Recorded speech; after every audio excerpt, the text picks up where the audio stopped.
right, 10.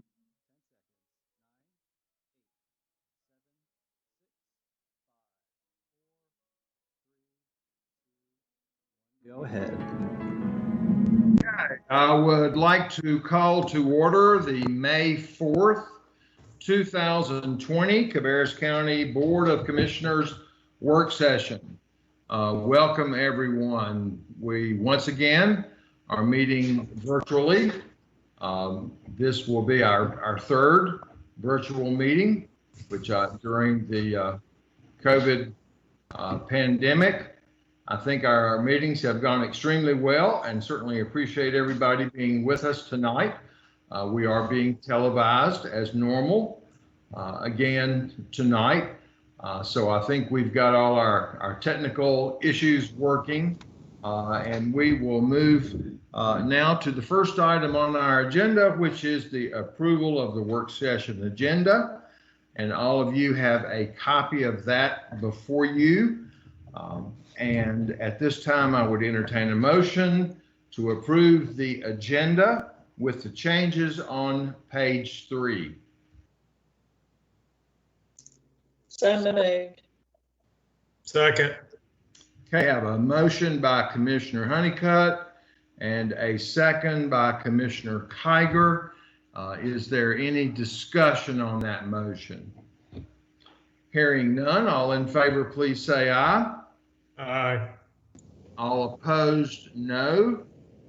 And that motion passes unanimously. We move now to Mr. Chairman. discussion items. Yes, ma'am. No, this is Lynn. I was trying on the item 1 on the approval of the agenda, but for some reason, I guess my technical glitches hadn't been worked out, but maybe they are now. Can everybody hear me okay? Yes. Yeah. We can also see you. Yeah, good. That's sort of scary. But since this question is directed to Rich, and actually, Steve, I meant to call you earlier, but my time ran out on me. But we've got 2, maybe 3 items on our agenda tonight that's going to require us to waive our normal procedure. And my question is to Rich, can we, whenever it comes to that time, go ahead and make those discussion items, discuss those items, and then later on in the agenda, we can waive our procedures and vote on them individually rather than waiving our procedures 3 different times? Just so long as you spell out which ones it applies to when you go back and waive the requirements and the rules, just so it's clear what you're doing, then I think it's fine. Sure. Well, I thought about that, and I thought it would be a little bit more smoother rather than coming, waiving our procedures 3 different times. We'll just do it 1, and then this will be later on in the agenda up to Mr. Chairman when he wants to do that, and then we can vote on each of those items while we're, have our procedures waived. Yeah, that'll be fine. Okay. We actually have 4 items on the agenda. We have 3 that are grouped together, 4.4, 4.5, and 4.6. And then further down the agenda, 4.13 also has requested a vote. So we will address those as we come to them. So we may break it up into just 2 pieces instead, if that works for everybody. Okay, so we move now to discussion items. First up is item 3.1, which is a COVID-19 community update. This is an item that I had requested be added to our agenda for tonight, mainly for clarification purposes. We have heard a lot of discussion from folks in the community. I know I have received a fair amount of correspondence from citizens regarding our stay-at-home order, how that has impacted citizens in our community as well as people all across the state. As most everyone knows, Cabarrus County's stay-at-home order expired at 5 p.m. on April 30th. So we no longer have an active stay-at-home order in place. We fall under the jurisdiction of the governor's order. We have heard some discussion from some of our neighboring counties, which I think maybe creates a little bit of confusion for some folks. As a matter of fact, I've received some direct communications from some folks saying we're disappointed that you did not follow some of the other counties in your actions regarding the stay-at-home order. So I wanted to make sure that folks understood just exactly how that was structured. I think our neighboring county that said that they would not abide by the governor's order and that they would reopen prior to his order allowing it. I don't think has actually done that. I'm really not sure. I've not tried to find out. I do know that there was some discord amongst the folks in that community. The county had indicated that they were going to take one track. I think that particular county has 12 different municipalities within the county. They indicated that they were going to follow the order, even though the county was not. And so there was a great, there have been 3 or 4 articles in the Charlotte Observer about it. So it has created a lot of, I think, confusion amongst people. And so I kind of wanted, I've explained to some folks that the county is an extension of state government. We are tasked with carrying out their wishes, and of course are governed by general statutes of the state of North Carolina. I think a lot of folks heard in the press conference today that the governor held. We had representatives from both the House and the Senate talking about the legislation that they passed over the weekend. The governor signed it into law today, which provides for state funds to help counties and municipalities to cover some of the additional expenses that we have incurred during this COVID-19 pandemic. The amount, excuse me, the amount of money that is scheduled that could potentially come to Cabarrus County is approximately $3.7 million in the first phase of that bill. And so there are very compelling reasons that so we certainly would work in concert with the state. But I wanted to ask our county attorney, Mr. Cook, if he might just mention, what our statutory requirements are in carrying out and following the dictates set down by the governor's orders. Well, Mr. Chair, I can tell you this. If you all had told me that you didn't want to follow the governor's order, like Gaston County was talking about doing, for example, I would have advised you from a legal perspective that would not have been in the county's best interest. It would have put us out there legally where we would have been kind of out on a limb and subjected the county to perhaps some liability. It's hard to tell in this situation exactly what that would come from and in what form it would come, but probably from different individuals and businesses that had claimed some harm out of us not following what was being done statewide. So I'm just glad that Cabarrus didn't go down that road, because I'm not sure who they discussed that with over there. I tend to think they probably didn't talk to their attorney and probably not to their law enforcement as to how they were going to deal with people who did things in violation of the governor's order. And so That I can tell you that off the top, but I think that the way the governor's order was done, it applies to every county in the state and every municipality. And I just don't think you can, from a statewide order, that's based on statutes in the state, that you can deviate from that when it's supposed to apply to everyone. Well, and that's exactly the questions that I wanted to explain and of course it is kind of confusing to a lot of folks, and they may not really understand how that works. But I think that we have acted in a way that is legal and appropriate, and what the law calls for. We have a number of other areas. I think maybe the county manager may have prepared a report giving some updates as to the impact on county. Mr. Downs, would you like to talk about that at this point?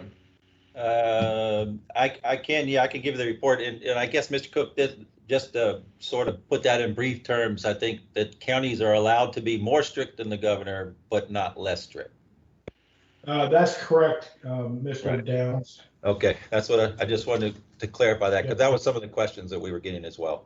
So I just wanted to add to, I was going to add it on here, and Bobby Smith is going to be the next agenda item and actually talk about, and Ms. Erin Shue is from the Health Alliances can talk about the EOC operations and some of that. But I just want to give you an update on far as the staff and what's going on, just from our perspective.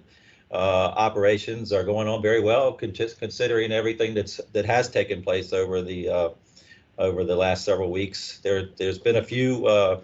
We have closed, as everybody knows, we closed the buildings to the public. However, we were allowing appointments. So whatever your need was, there was always a way to make sure we could take care of it. We pushed everybody to whether to do their business online or to make the appointment, but we wanted to make sure that everybody knew we were open and running business, and it worked out very well. Some of the areas that we tried to do originally tried to move everything virtual, but state law doesn't allow us. We have to do some personal visits in the Human Services Department. The Sheriff's Department and EMS definitely have to be public focused, but other things, and there was some at one time for marriage license, but we made those tweaks and we fixed those, and business carried on very quickly. As far as what did we do staff wise, I think I've mentioned it before that within about a week and a half tops, we had somewhere in the area of about 420 of our employees were moved out immediately and online and doing business electronically or virtually. And that's kudos to our technology staff to make this happen, not only make it happen, but make it happen in that quick of a time. And then that made it safer for our employees to do business, and made safer for the public to do business from their homes and not have to get out and about. So that worked out very well. So we've got some departments that are still, some staff will be in 1 week and the other, and different staff will come in and they'll swap back and forth. Others have just chose to keep the ones at home to stay at home and be consistent. So we have had some impacts to our personnel, mostly, well, all part-time, seasonal, and several contracted employees. We've kept them on as long as everybody was able to work productive. We're to the point now some of them can't. We reassigned some of them to other departments so they could remain productive, but now we're to the point that there were some that we had to furlough. So, and we'll talk to you a little bit more about that later on. The state, the Cabarrus County Operations Center, was open immediately, and Mr. Smith and Ms. Shue can talk about that shortly, but they have moved to virtual operations or virtual communications now. That's a little more appropriate as far as the activity, but all the work is still getting done. They're just doing it like the rest of the county employees are doing it virtually, because most of them, very few of them work in the same location. So again, our infrastructure and asset management department, as always, is even in not in times that aren't like they are today, they remain busy. But on top of that, They've been providing and seeking out and providing personal protective equipment. They've been providing COVID-19 related signs for the staff and the public, building sneeze shields and installing them in most of our public facing counters. Some of those are still remain open. Some are just preparing for that next phase for the governor when they start opening, that they will be protected there. So that'll be a smooth transition. And again, that's on top of what they already do, because none of that has slowed down. They're still managing our projects. They're still maintaining our buildings. They're still cleaning our buildings, but probably at a much accelerated rate, just to make sure that nothing's hanging out on doorknobs and floors and everything else out there.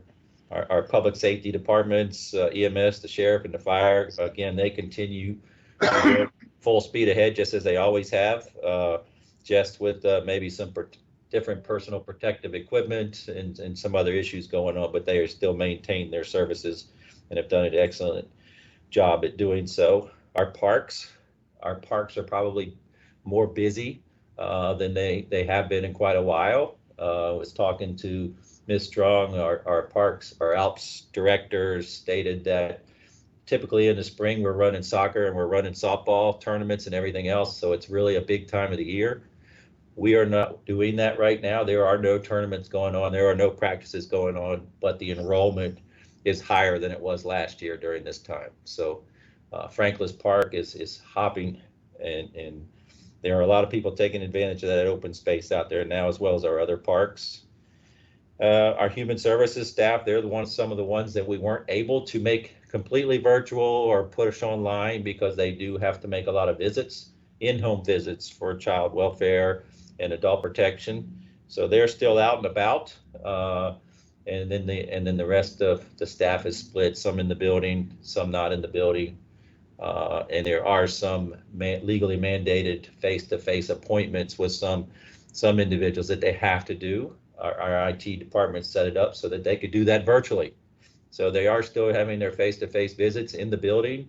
However, the client is in one room sitting in front of a computer screen, and the social worker or the other staff person is in another part of the building, and they're handling the business just fine and without any kind of concerns on either part of passing anything on.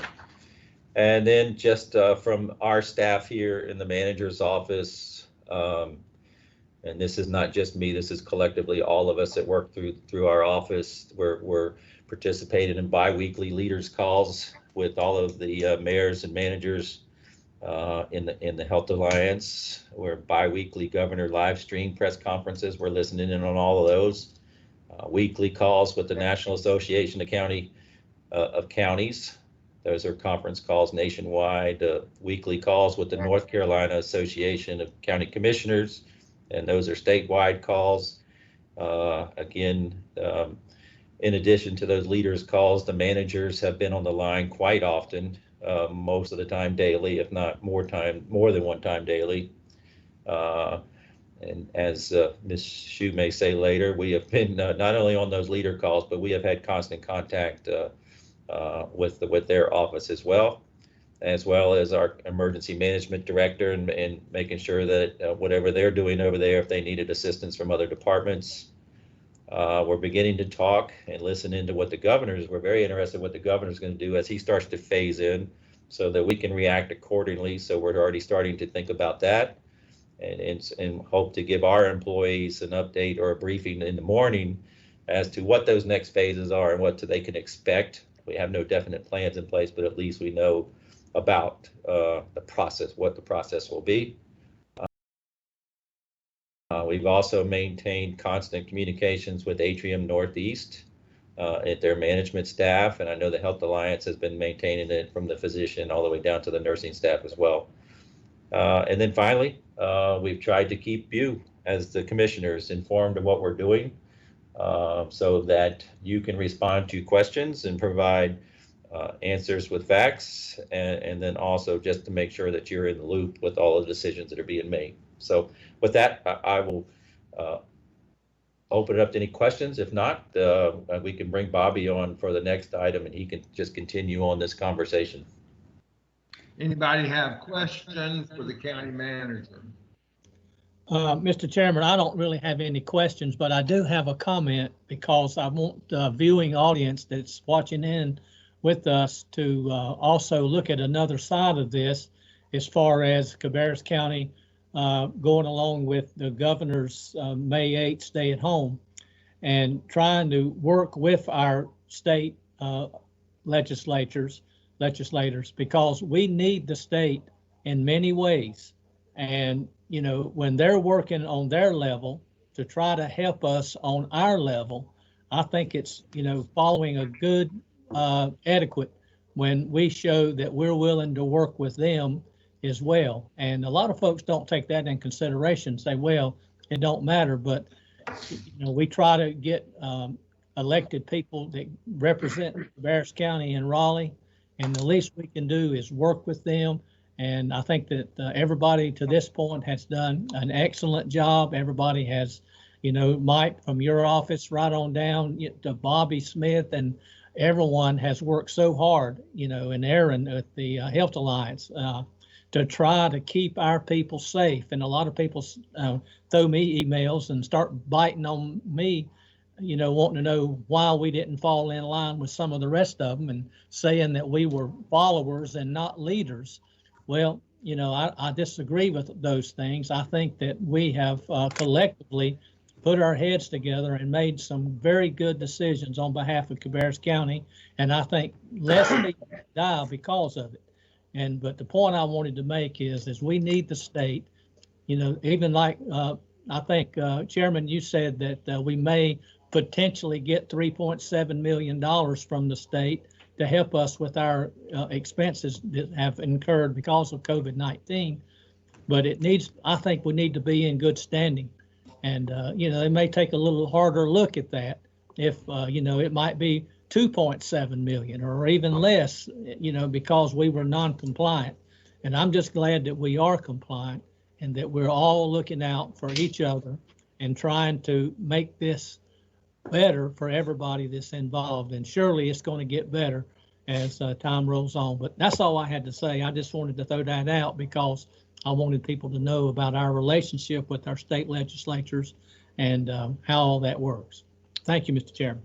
Yeah, Mr. Chairman, can I add one more thing? I forgot to mention that Rodney and his staff are working very hard on the budget, both the current year budget to figure out what is going on as far as revenues and expenses. We've shut down a lot of our expenses just knowing that the revenues weren't going to come in, but there's still going to be some challenges there. So Rodney will be presenting some of that in the near future to you to show how the year is projected to end, but then also what are our expectations for next year and the adjustments that we're proposing to change or to make to accommodate for that. But I didn't want to leave that out because he has been working very hard on that. So very good. Thank you, sir.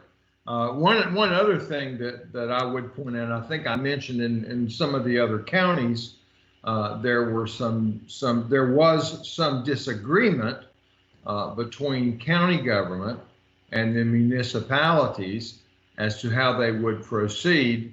And that is one thing that I'm very proud of here in Cabarrus County, as County Manager Downs mentioned.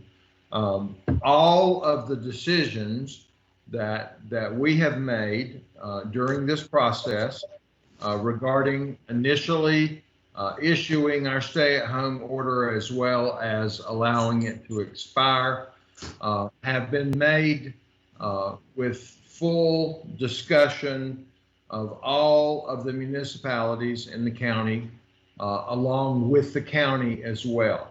So no one has stepped out and taken action on any item that we have not reached consensus on. So I think that has been an important part of our process. And at this time, I'll open up the floor for any other commissioners that have any comments that they would like to make on this or questions they'd like to ask, if there are any. Okay, hearing no one stepping up, Yes, Mr. sir. Chairman, I was going to make a comment. I was waiting to defer to Diane, but I didn't hear her speak. Very briefly, I think you said it in your opening comment, and I think it bears repeating, that we are an administrative agent of the state legislature. And under our state form of government, the governor has certain power, the General Assembly has certain power. We do not, we've gotten lots of email asking us to open Cabarrus County. Well, Cabarrus County is as open as any other county in the state. We are not currently under anything more restrictive in our county than any other county. We are currently under the governor's order.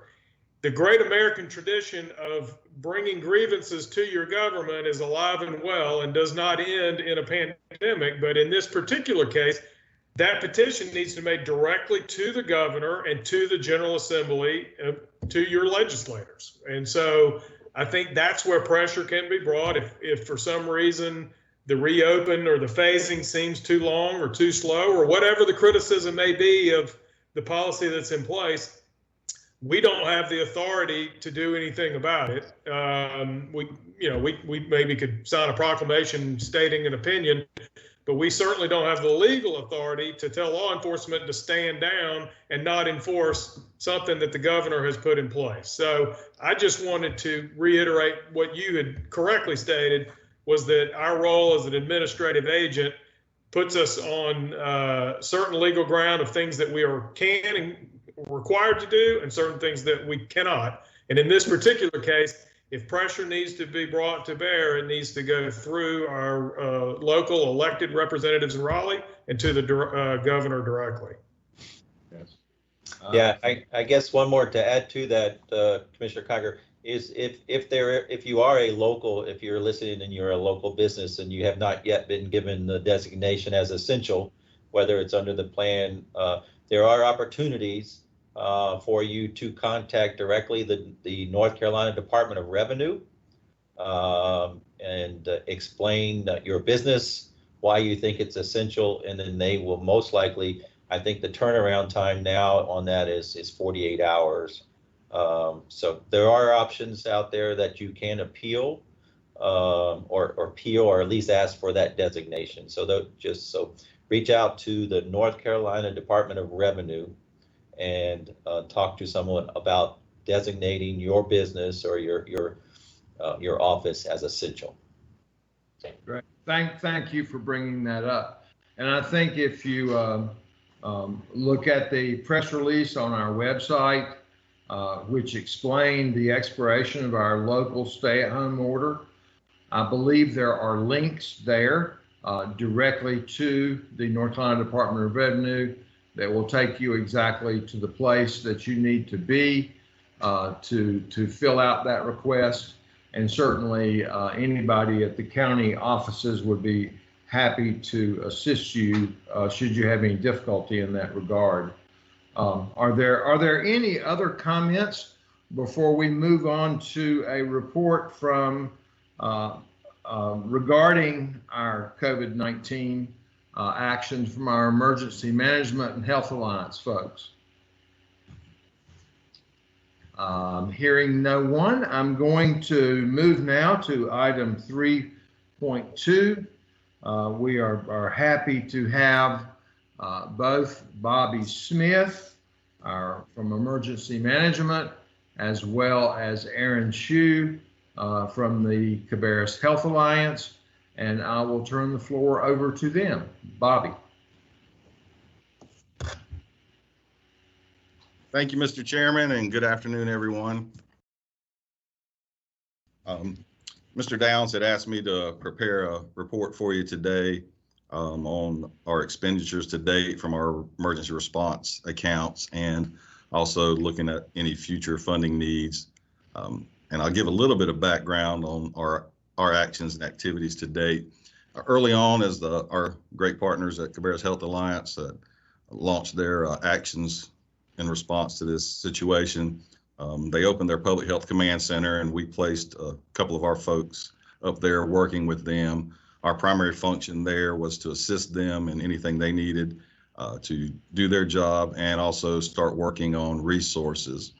As more resource requests were coming in and needed, we made the decision to open our Emergency Operations Center here over in the Sheriff's Administration Building so that we could more effectively manage those resources and other objectives that we had set of things that we saw were need.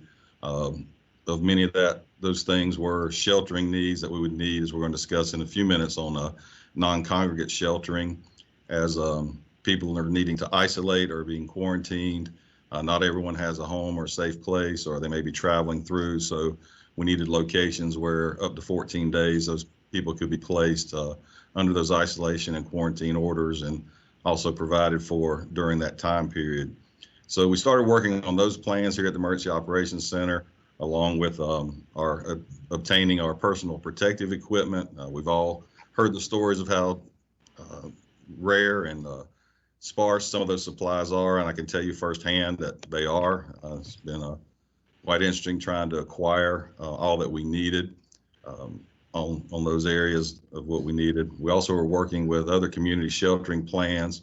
We have placed a feeding coordinator here in the EOC that is monitoring our local food pantries and other community feeding sites. We're monitoring their distribution and supplies and assisting them in any way needed to keep those areas fully functional as much as possible during this time.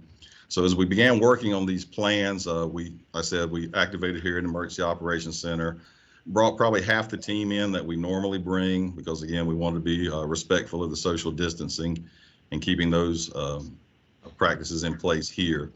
As we started working through and getting some of those plans complete, and we started to be able to move some of our staff out of the EOC and gone virtual over the last week and a half. That seems to be working well. So it's opened up some more space for us to continue that social distancing.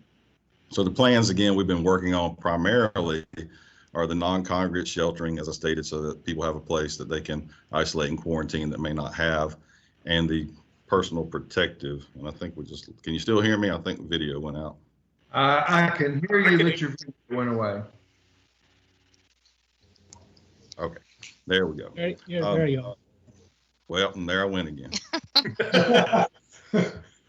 This thing has a mind of its own.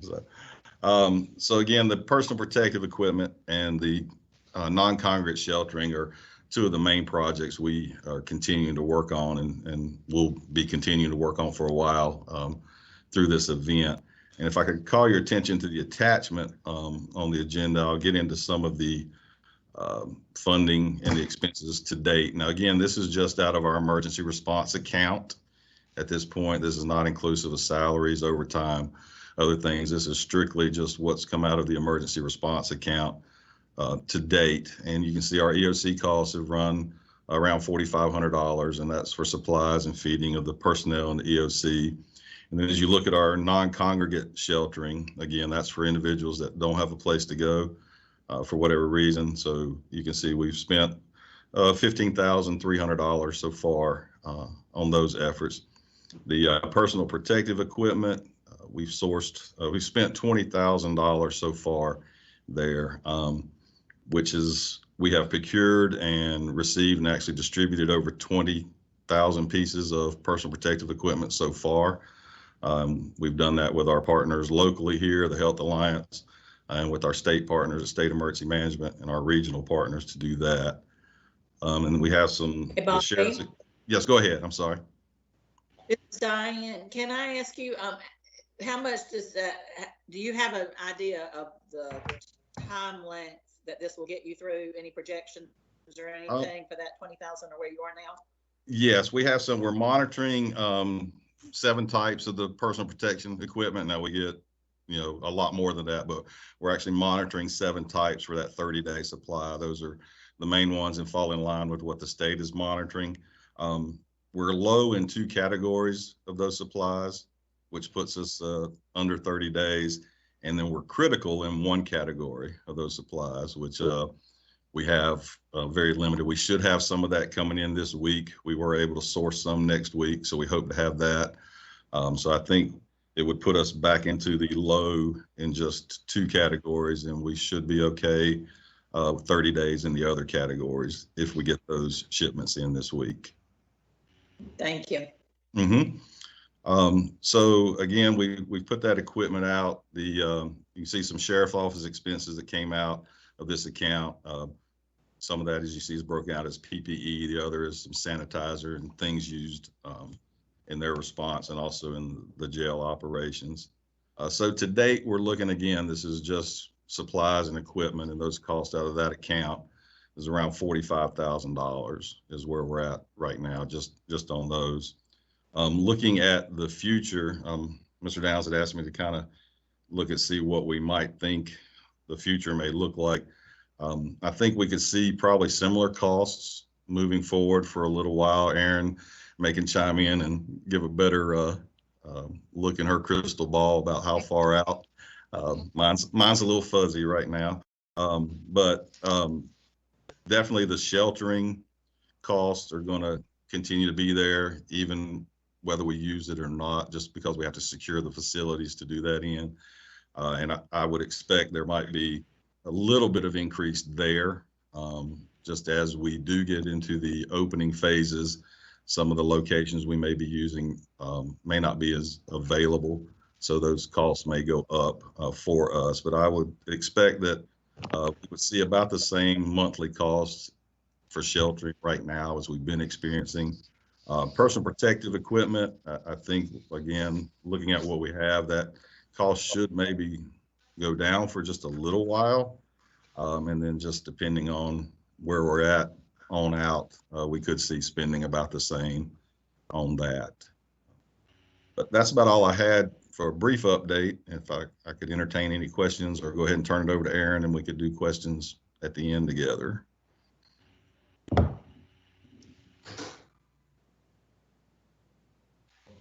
Any questions for Bobby? Okay, thank you, sir. And Aaron, so we will move to you. Yeah. All right. Well, good afternoon, everyone. Thank you for allowing me to spend a few minutes with you. I want to echo what comments have been made, thanking everyone for their partnership and their swift action. No doubt we have moved together in a cohesive manner to work towards keeping our community safe and healthy. And so we, from the Health Alliance, really can't thank everyone enough and all that they've done, and no doubt will continue to do so. Today's updates, I'll go ahead and give you an update. So we have 320 total cases. That does include 14 deaths. We have 201 individuals who are now considered recovered. So breaking over that 200 number was reason to have a bit of celebration today, which is good news. We have 105 active cases right now. And then of those, 45 are non-long-term care. And so that leaves 60 of those active cases in long-term care. And I think that's important as we continue down this journey and with this event to really talk about, we're going to start looking at the data in multiple buckets, if you will. And so those are the updates from today. Our team continues to be very aggressive in contact investigation and tracking. We know that part of the success of stopping community spread will be making sure that people who are exposed to a positive case are made aware that they have been exposed and then are quarantining appropriately. And so our team is doing that every single day, and then touching base with our active cases so that we can make sure they are either getting the appropriate medical care that they need, or if they don't need care, that when they can be considered recovered and released from isolation, that they are. And so, again, we continue to work with all of our community leaders on multiple calls per week and really making decisions as a group. And so that's been a very positive experience. So I will be happy to also answer questions, though my crystal ball is also fairly fuzzy. So not sure I can provide clarity there. This is Diane. I have Hey, one Diane. question. Do you know of the, hey, how are you doing? And thank you again for what you're doing. Of the total cases here in the county, do you know what percentage of those have had to be hospitalized? I can go back and find that specifically for you. you know, what we tend to look at is, so we've got about 10% of cases, between 10 to 15% of cases. We are unique in Cabarrus County in that we have one primary hospital, but our hospital takes care of people from outside of Cabarrus County. So we look at 2 hospitalization metrics. One is hospitalizations of just Cabarrus County residents, even if they're hospitalized outside of Cabarrus County. We've had someone in a northeastern state hospitalized. They just happened to be out of town, so we track that.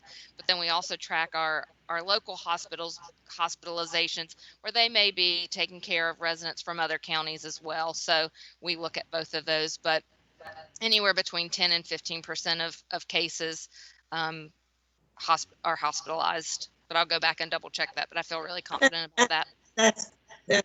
That's close enough. I don't need an exact number. I was just curious at the ballpark. Don't spend your time on that. You have other things to spend your time on. Okay, any other questions for Aaron? I would just like to say again, what a tremendous job Aaron and the entire staff at the Health Alliance, and certainly Dr. Cole, who we welcome in the midst of all this. But everyone there has done a tremendous job. Bobby Smith and his folks, they have worked together seamlessly. It certainly makes me proud here in Cabarrus County to see the actions that have occurred, the situations that they have taken on throughout this process.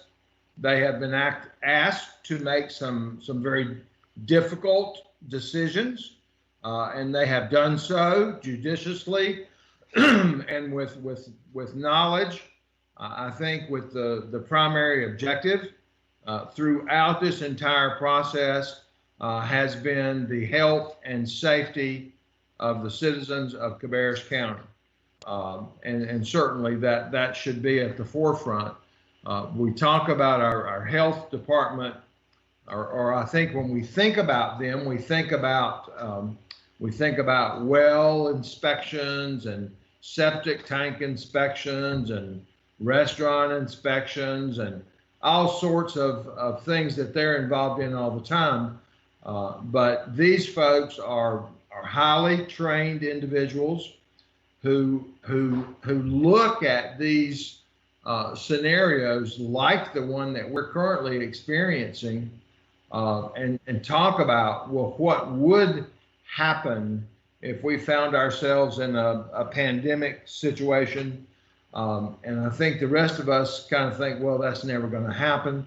But when it does happen, they've already thought through many of these items, and they're ready to jump into action.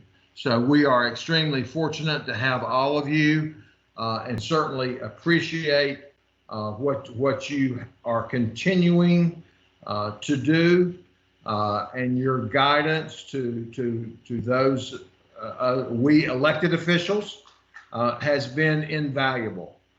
So thank you very much. We certainly appreciate it. And I'll open up the floor if there's anyone else that has any comments or questions that they would like to make before we move to the next item. Just a huge thank you. Indeed. Well, thank you, sir. Thank you, Aaron, for joining us tonight, and Bobby. And now we will move to item 3.3 from Infrastructure and Asset Management. And this is a courthouse expansion project update. We're happy to have Kyle Billifer with us tonight. Good evening, board. I also have Jason Harris, who is the project executive for Messer Construction, on the line, and he'll be going through some pictures and explaining the progress of GMP 1 with the courthouse expansion, and also kind of talking about some upcoming milestones. And after he goes through those pictures, I will explain some of the next steps in the project and some of the next times you'll see us in front of the board. So without that, I'll let Jason kind of take it away. Good evening, everyone. Kyle, if you want to bring up the pictures, I'll start describing what we've got. So first and foremost, I think everybody knows this is really the enabling phase of the work. And so all the work we're doing now is to allow for the future expansion of the courthouse to take place. So the first couple of pictures you see there are the excavated new elevator pit, which we're putting in because the elevator that's used to transport detainees into court is being removed as part of the annex demolition to allow for the new construction. So that you see the new excavation in the basement, as well as the relocated sanitary riser and main line there underground that had to be moved for that to go in.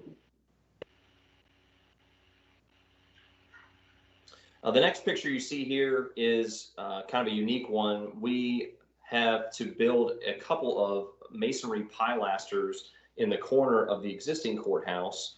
And the reason for that is when the existing courthouse was built, many of you may know that that was built after the jail, or what's now the court annex, was built. And they poured that facility up against the adjacent building that we'll be removing. So the outside corners that exist at your vestibule entries don't allow, currently don't have any sort of structural support by way of a column. So these masonry pilasters are being added so that when we remove the annex, the courthouse will remain supported on its northeast and northwest corners. Kyle, you can go to the next picture if you like. Here's a picture, another shot in the basement. We've got a crew that's set up there. They're setting up shoring so we can remove the elevated slabs as necessary to facilitate the new hoistway install. So those slabs are now removed on levels 1, 2, and 3 to allow for that hoistway work to start, and that actually starts tonight. Here's a picture of the completed waterproofed elevator pit without the forms removed on the inside. You can tell that work has been a bit of a challenge, but credit to our crews for working through getting many loads of dirt removed from the basement, as well as the concrete brought in and appropriately placed. Here's a shot from the 3rd floor, just outside the district attorney's conference room, or actually what used to be the district attorney's conference room area up on the 3rd floor. And that's looking down through the structure where we've removed the slab. All of those steel joists are now removed, as well as the slabs below. Here's a shot of the crews removing the dirt from the elevator pit. And this is a picture looking from the 3rd floor down into the floor below. And you can see obviously where we're removing that slab for the new elevator hoistway. It's an installation picture of the pilaster we were talking about a minute ago that goes in the corner of the building. And this just recently is a picture of the exterior duct bank, the new electrical feed that's required as the current electrical feed is fed through the annex facility. So we're relocating that electrical feed, as well as refeeding where the new location of the temporary generator is going to go, or the backup generator for the courthouse, I should say. And another picture there of the structural shoring that was put in for the slab removal. Here's a picture of the slab pour back down in the basement around the elevator pit. And we haven't talked about this at all yet, but we do, as a function of this first phase, have to build a demising wall between the existing courthouse and the annex space to allow for that demo to take place. So we have a crew that's been coming in at night, as well as the other crew work that's been going on in the courthouse, and framing, insulating, and drywalling that wall. We're about 20% of the way through that activity. There's a total of 13 spaces we touch with that work, and big credit to the county and the staff inside the building for working with us and taking advantage of these little bit lighter times in terms of facility staff to enable us to do what would have been very challenging sequences first and get those out of the way. So far, so good with that work. Another shot of the elevator pit pre-pour.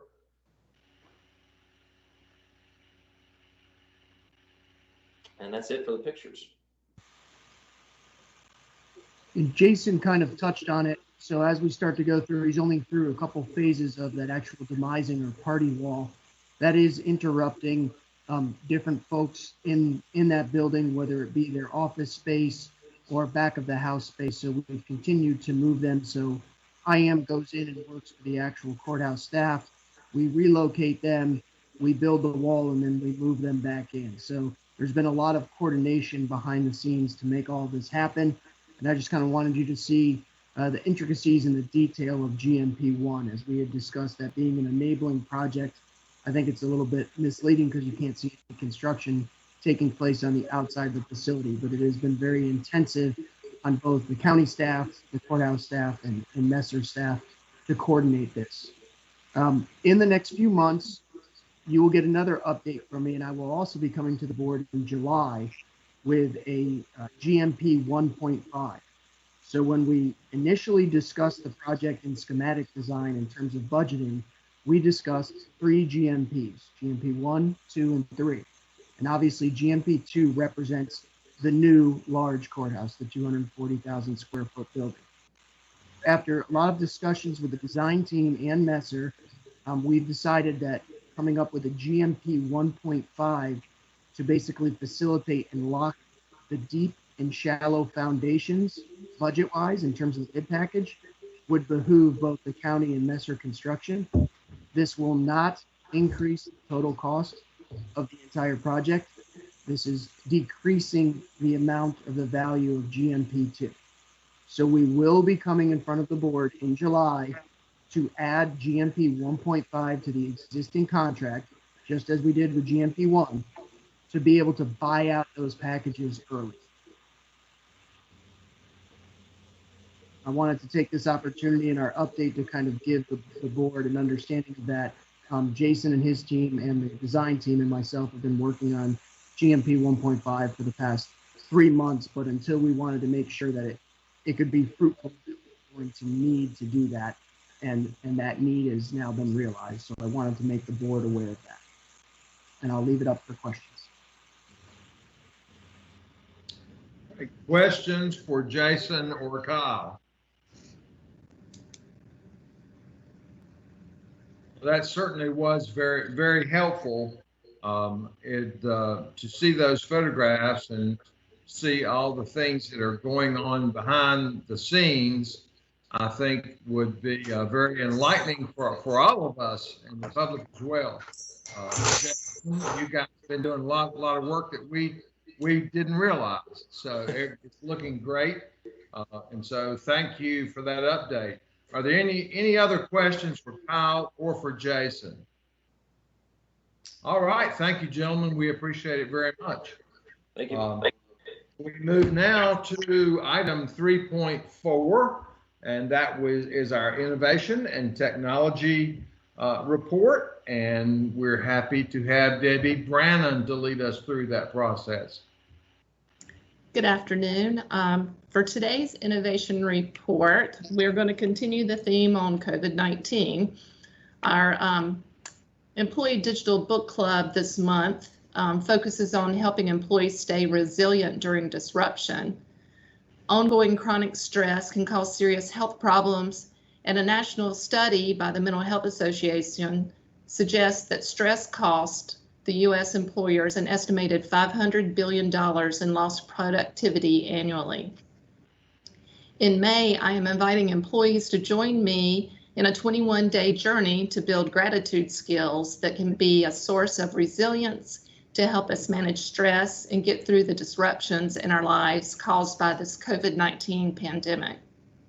Gratitude Daily provides 21 short 10 to 15 minute lessons that you can do anytime, anywhere. I hope everyone will take 21 days to create solid gratitude habits that help bring more joy and better health and greater resilience going forward. The first lesson asks you to write down 3 specific things you are grateful for. Tonight, I am grateful to have the opportunity to explore this Audible book and develop a gratitude practice with my coworkers. I am grateful that the library provides Hoopla as a free resource to our employees and citizens. And I'm grateful that this particular title is part of Hoopla's Bonus Borrows collection. For a limited time, Hoopla is making over 1,000 titles available for borrowing without using any of your monthly hoopla allowance. I'm also grateful that the Board of Commissioners adopted a strategic plan in December to help county departments prioritize their programs and services. It is always important for employees to know what leadership priorities are to guide daily work, and it is especially important during a time of crisis when uncertainty flourishes. Over the last few months, there's been a lot of focus on the top two strategic priorities selected by the board. Working to maintain a transparent and accountable government while striving for a healthy and safe community during the COVID-19 pandemic has provided many opportunities for innovation. For example, using Microsoft's Teams for this Board of Commissioners meeting provides continued government transparency and accountability. Today's innovation report is on innovative resources developed to help keep our community safe and healthy and provide government transparency during the COVID-19 crisis. These efforts also align with the Cabarrus County Innovation Initiative. Using existing resources, our innovation team was able to quickly create multiple applications and dashboards to collect, display, and analyze data on the COVID-19 pandemic. These newly developed resources are empowering staff and community partners to make insightful decisions for county operations and the safety of our community. COVID-19 presents us with the challenge of continuing county business operations while protecting the health and safety of employees and the public. County business operations shifted as we closed buildings to the public, adjusted service delivery models, modified policies to assist employees with childcare issues, and allowed employees to work from home. A COVID-19 county business operations SharePoint site was developed to provide employees easy access to forms required to bring children into the office and to work from home. This site also provides access to apps that allow departments to maintain current information on their programs and service delivery and their department's infrastructure requirements. Infrastructure requirements information assists with ongoing operations. For example, if no one is working from the office, where should the mail be delivered? If there are areas with staff, can custodial staff be reallocated to areas that need more cleaning? Over the last few weeks, we have fallen into a new rhythm of operation, but our operation will soon be disrupted as we begin aligning our service delivery with reopening of our buildings. This site provides a quick link to several Microsoft Power apps to easily maintain operational information as it changes. For example, county programs and service status will continue to be fluid as we adjust to providing government services safely. This SharePoint list with a Power App user interface is being used as a simple method for staff to add and update their program and service changes. Keeping this information up to date also enables all county employees to answer public questions about county services quickly and accurately. Using Microsoft Power BI, we have also created a dashboard to allow the public to quickly reference a program status and click a link to go to the department's webpage responsible for that service. Our team has also developed several apps and dashboards to provide situational awareness for use in the Emergency Operations Center. Power apps are being used to collect data on food distribution sites, medical supplies, as Bobby mentioned earlier, and healthcare service capacity. Emergency Operations Center community partners are providing updates to the EOC through these Power apps. Data collected and is aggregated and displayed on dashboards in our Emergency Operations Center, providing emergency management with key indicators to maintain situational awareness. These new resources are providing emergency operations staff with awareness, coordination, and tracking to support crisis action planning. Many of you are probably already familiar with the public-facing COVID-19 cases dashboard found on Cabarrus County's website and the version found on Cabarrus Health Alliance's website. These dashboards were produced using existing Esri and Microsoft products. In addition to this display, we have also provided CHA with an additional dashboard for analyzing COVID-19 cases in Cabarrus County. The dashboard provides a heat map showing the areas of the county with the highest concentration of cases and the associated socioeconomic data for that geographic area. This dashboard is used internally by the Cabarrus Health Alliance to assist COVID-19 planning and operations.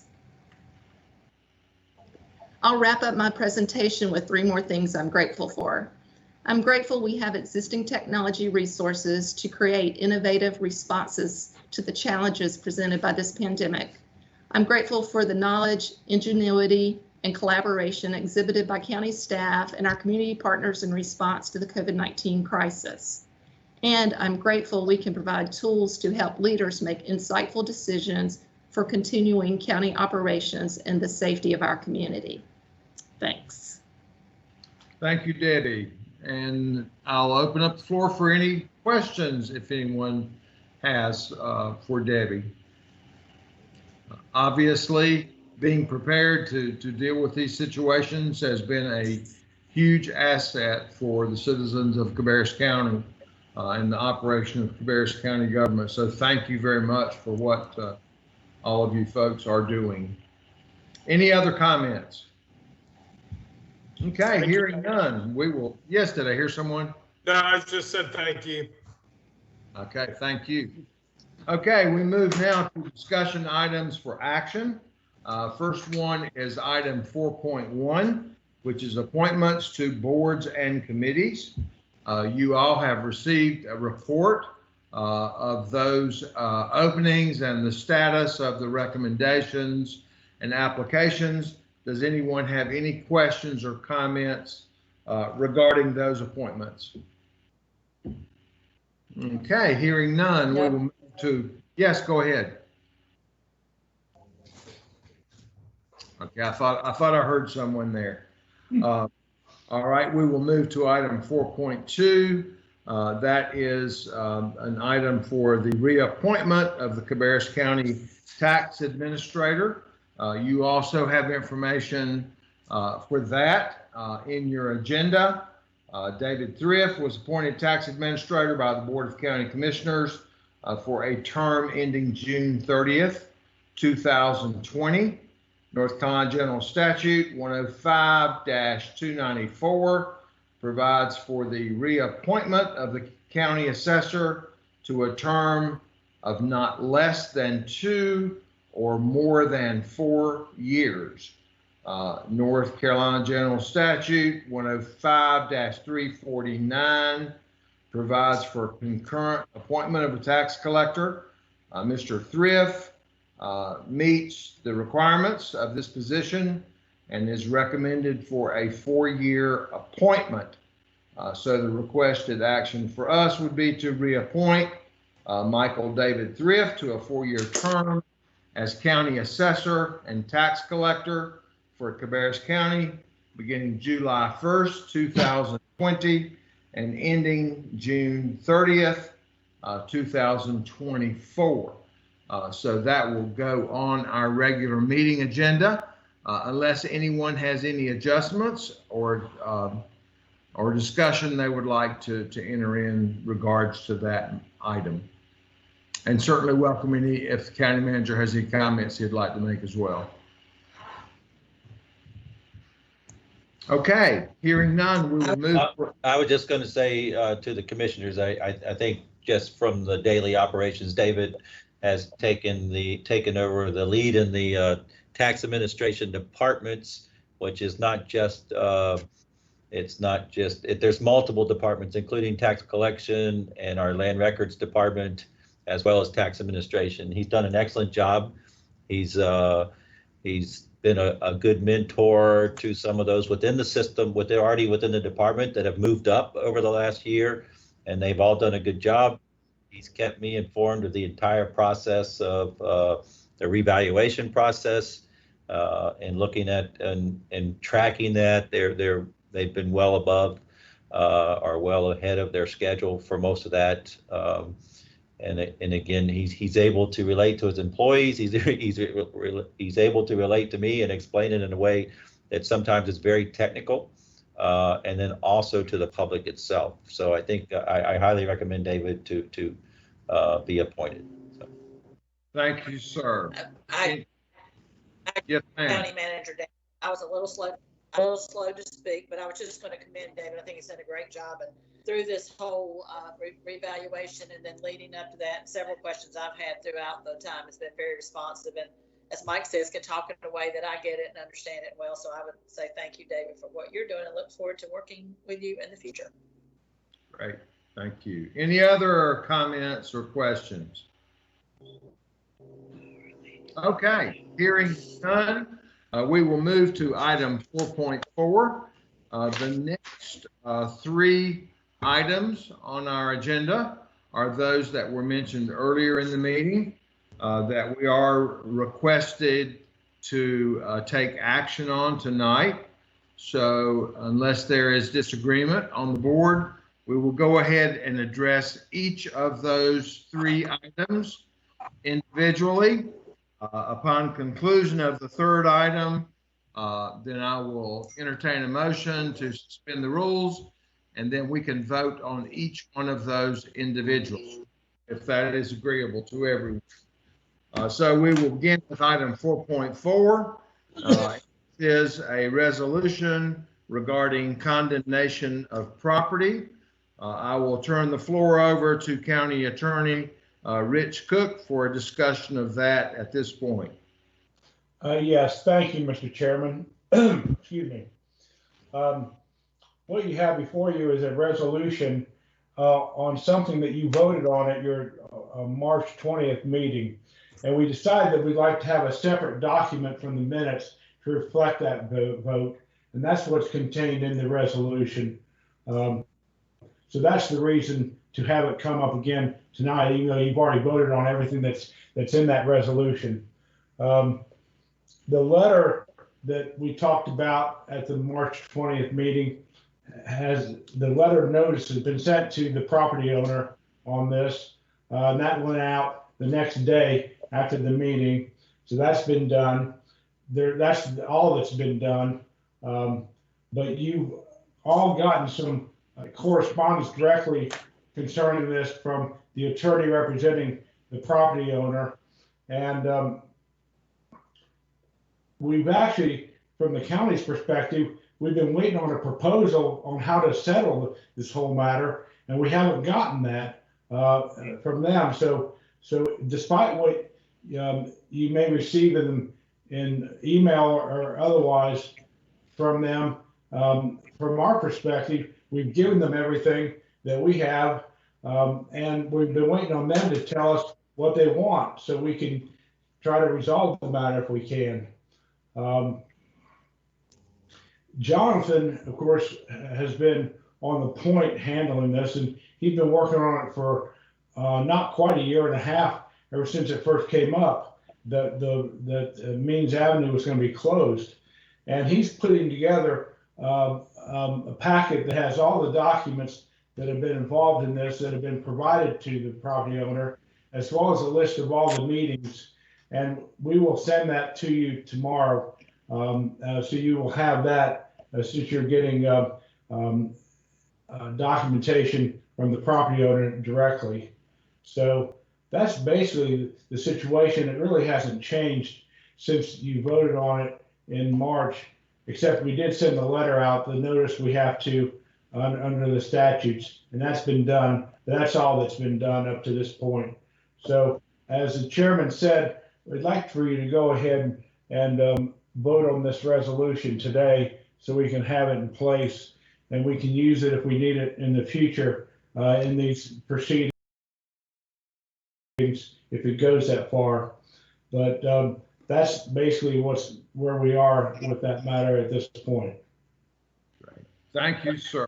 And for the benefit of the public, this is regarding property that's involved in the new courthouse construction project. Did anyone else have any questions for Mr. Cook or comments that they'd like to make?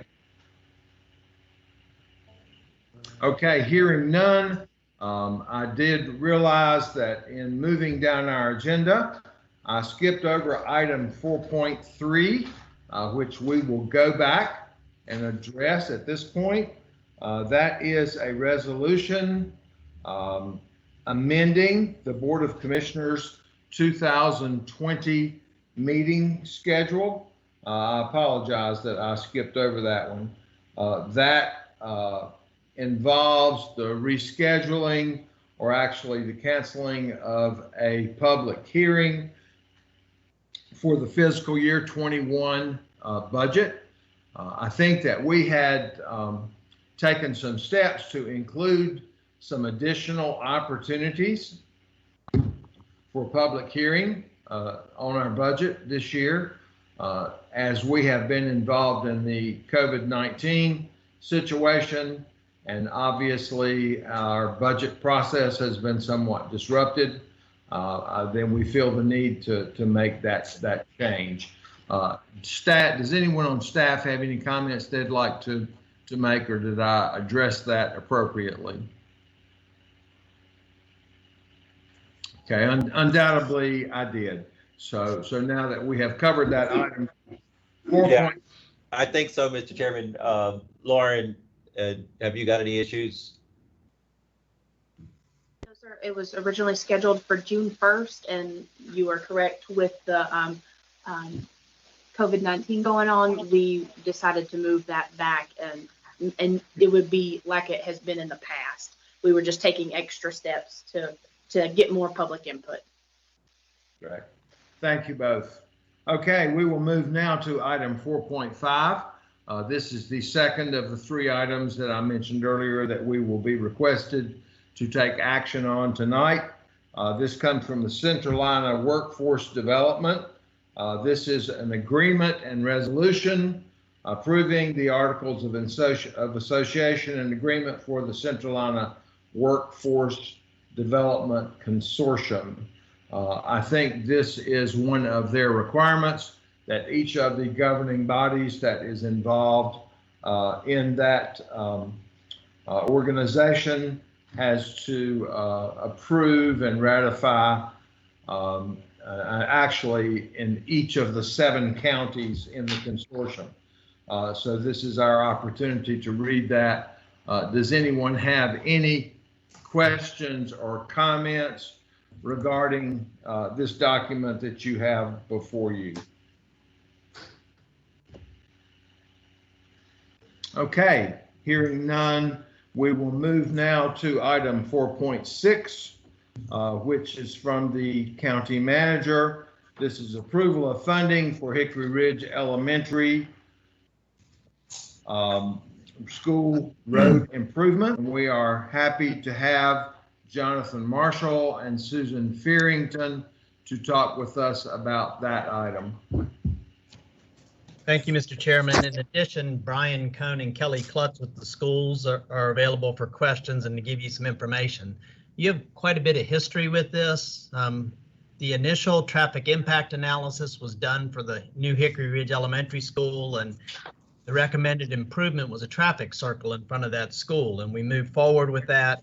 But then at request of NCDOT in the town of Harrisburg, that was reviewed again, and they wanted to actually lessen the size of that traffic circle. So the schools came back before you and requested the money to re-engineer that. That had been completed, and then they went back out with bids for the work itself to be done. We have not seen a decline in the market for road work that was expected. In fact, right now most of those companies are so busy that we're still seeing a premium on those costs of construction. So they are coming back before you with the lowest recommended bid on that. They're asking for you to take action on it tonight so that we can move forward.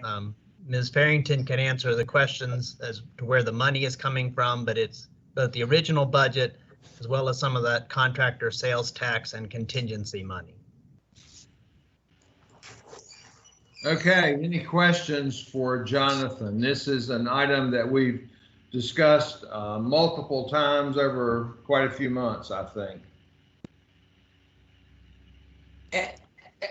Kelly, did you say Kelly and Brian are on the phone or on the call? Yes. Yeah, I'm here, Ms. Honeycutt.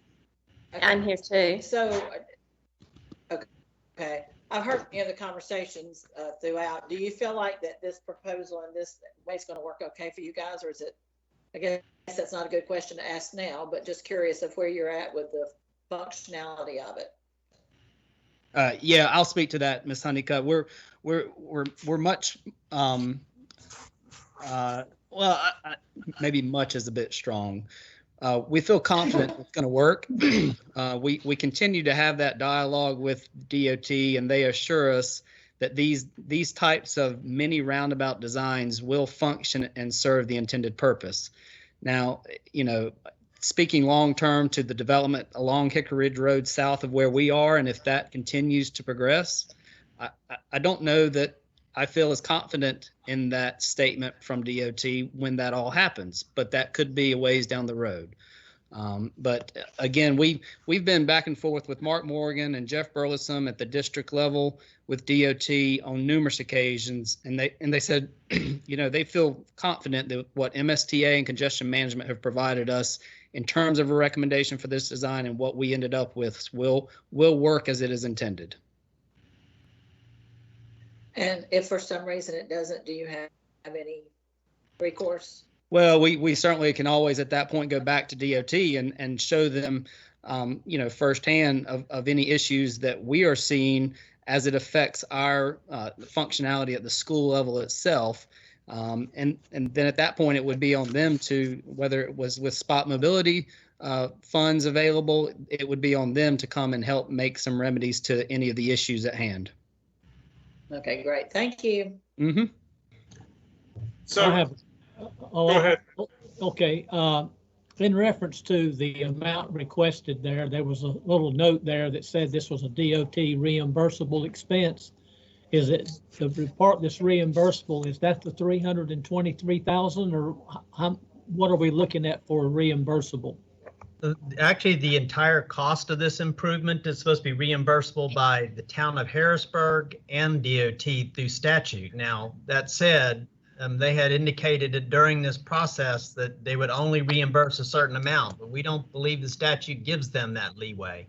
I will tell you that this needs to be done, and we're asking you to fund it and move forward with it, but I believe we may have a battle getting that full reimbursement. But we understand that, and we're going to, Brian has already started preparing the documentation necessary to request that full reimbursement from those two entities.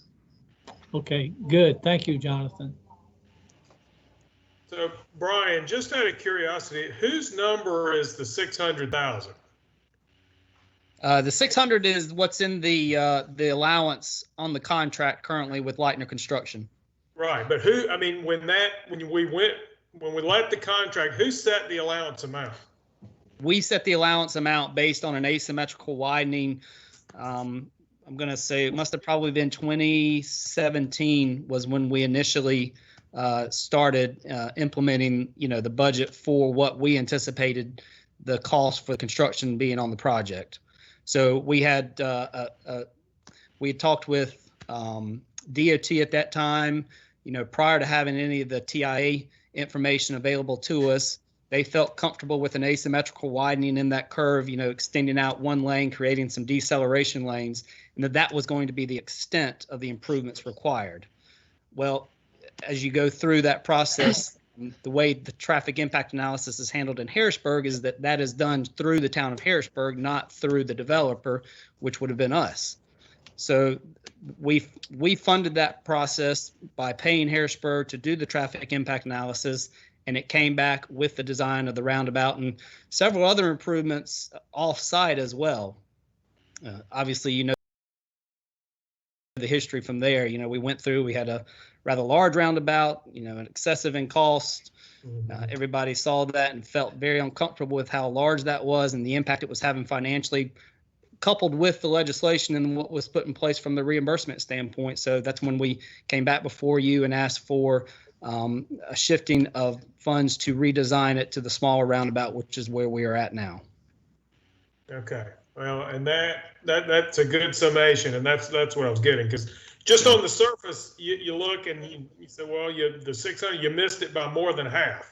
Right, yeah. It certainly doesn't give a good impression, but at the time when we're laying these budgets out, we have very limited information in what we can do outside of essentially a candid conversation with, the parties that make these decisions and hope that that's where it goes. But, ultimately engineers and everybody gets their hand in it and it morphs to what it was. So. Right. Well, and it sounds like I'm not familiar that the improvements go through, that there's a different process there that go through the town. And then now we're standing here, we're going to want the town to be involved with the reimbursement when it sounds like they had a direct impact on driving the cost up. So that, I think Jonathan hit it on it when he said, yes, we're getting ready for an interesting discussion, we'll call it. So, yes, yes. Okay.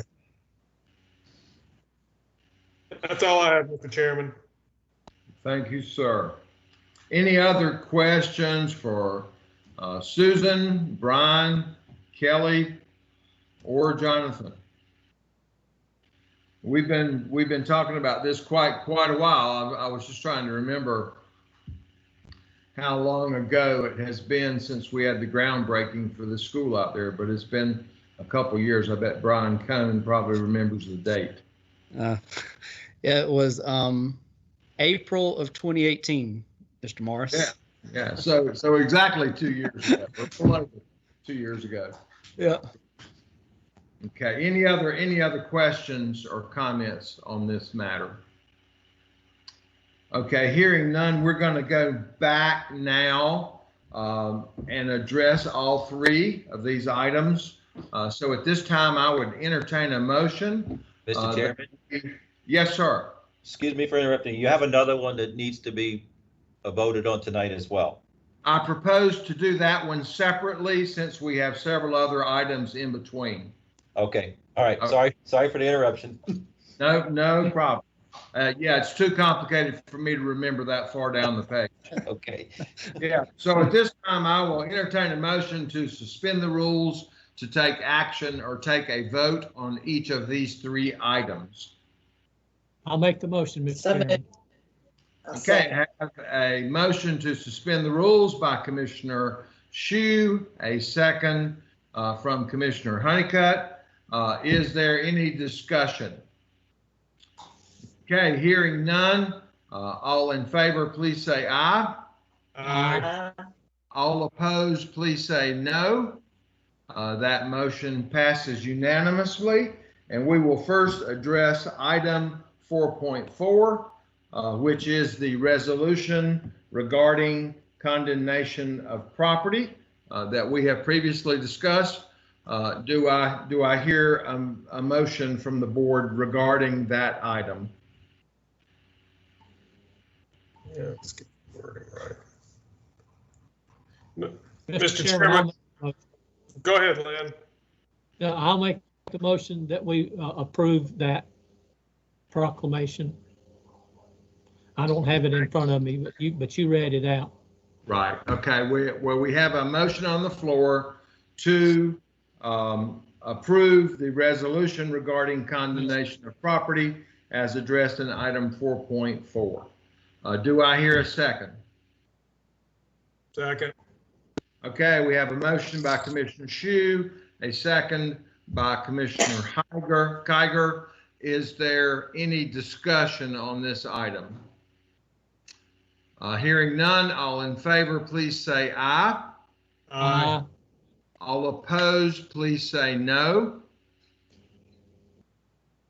Okay, that motion passes. And we move now to item 4.5, which is from the Central Ina Workforce Development Group. At this time, I would entertain a motion to approve the Articles of Association and Agreement for the Central Ina Workforce Development Consortium and the resolution approving the Articles of Association and Agreement for the Central Ina Workforce Development Consortium. So moved. Second. Okay, we have a motion by Commissioner Honeycutt, a second by Commissioner Shue. Is there any discussion on this item? Okay, hearing none, all in favor, please say aye. Aye. All opposed, no. That motion passes.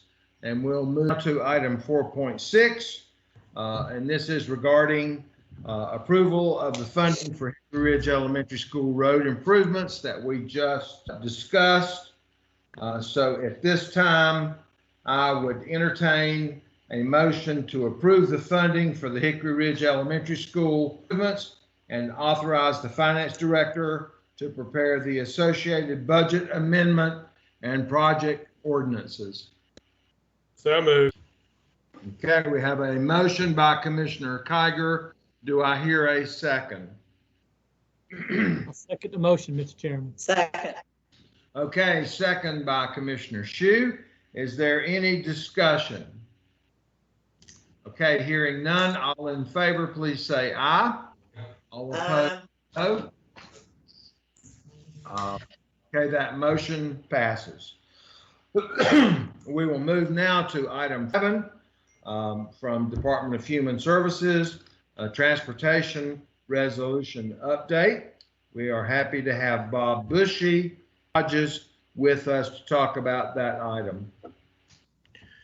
Good afternoon, Commissioners. Thank you for letting us come and speak to you this afternoon. Bob's on the call also. In December of 2016, the board adopted a resolution out how our transportation department would fund their trips as far as following grants and funding and those types of things. Over the last few years, the North Carolina Department of Transportation several months ago contacted us and felt that the language in the resolution was too restrictive on the grants that we receive. So we went back and forth with them over several months working on the language and came up with a resolution that we're tonight. It was reviewed by the Department of Transportation as well as the Federal Transit Authority attorney. And their last request is that we had it go through our share. He agreed that it fell in line with all of the applicable policies and rules. And Mr. Cook did review this back in January in an appropriate resolution. So we're just asking that you approve that resolution now for us. And like I said, if you have any questions, I'll try to answer, and Bob can probably answer better. We'll give it a shot. Board members regarding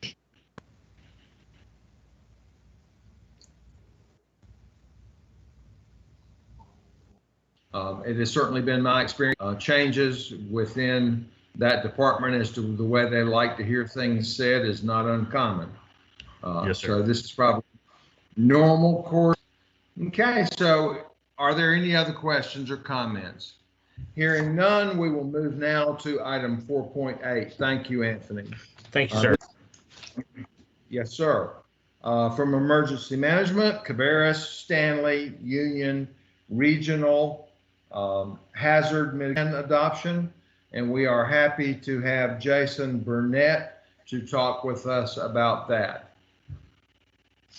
Actually, I'm going to do this one again, if you don't mind. This is Bobby. But thank Yes, you sir. again for having me this afternoon. This is our 5-year update of our hazard mitigation. This is now a regional plan with Stanley and Union counties. We are required by the federal government and the state of North Carolina to have these plans in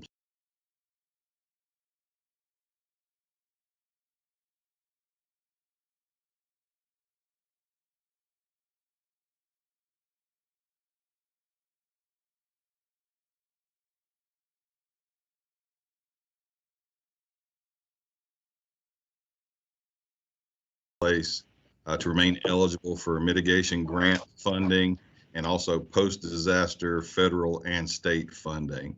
So this is our 5-year update, and for this to be adopted as written, as well as the other 3 counties will be doing the same in their municipalities.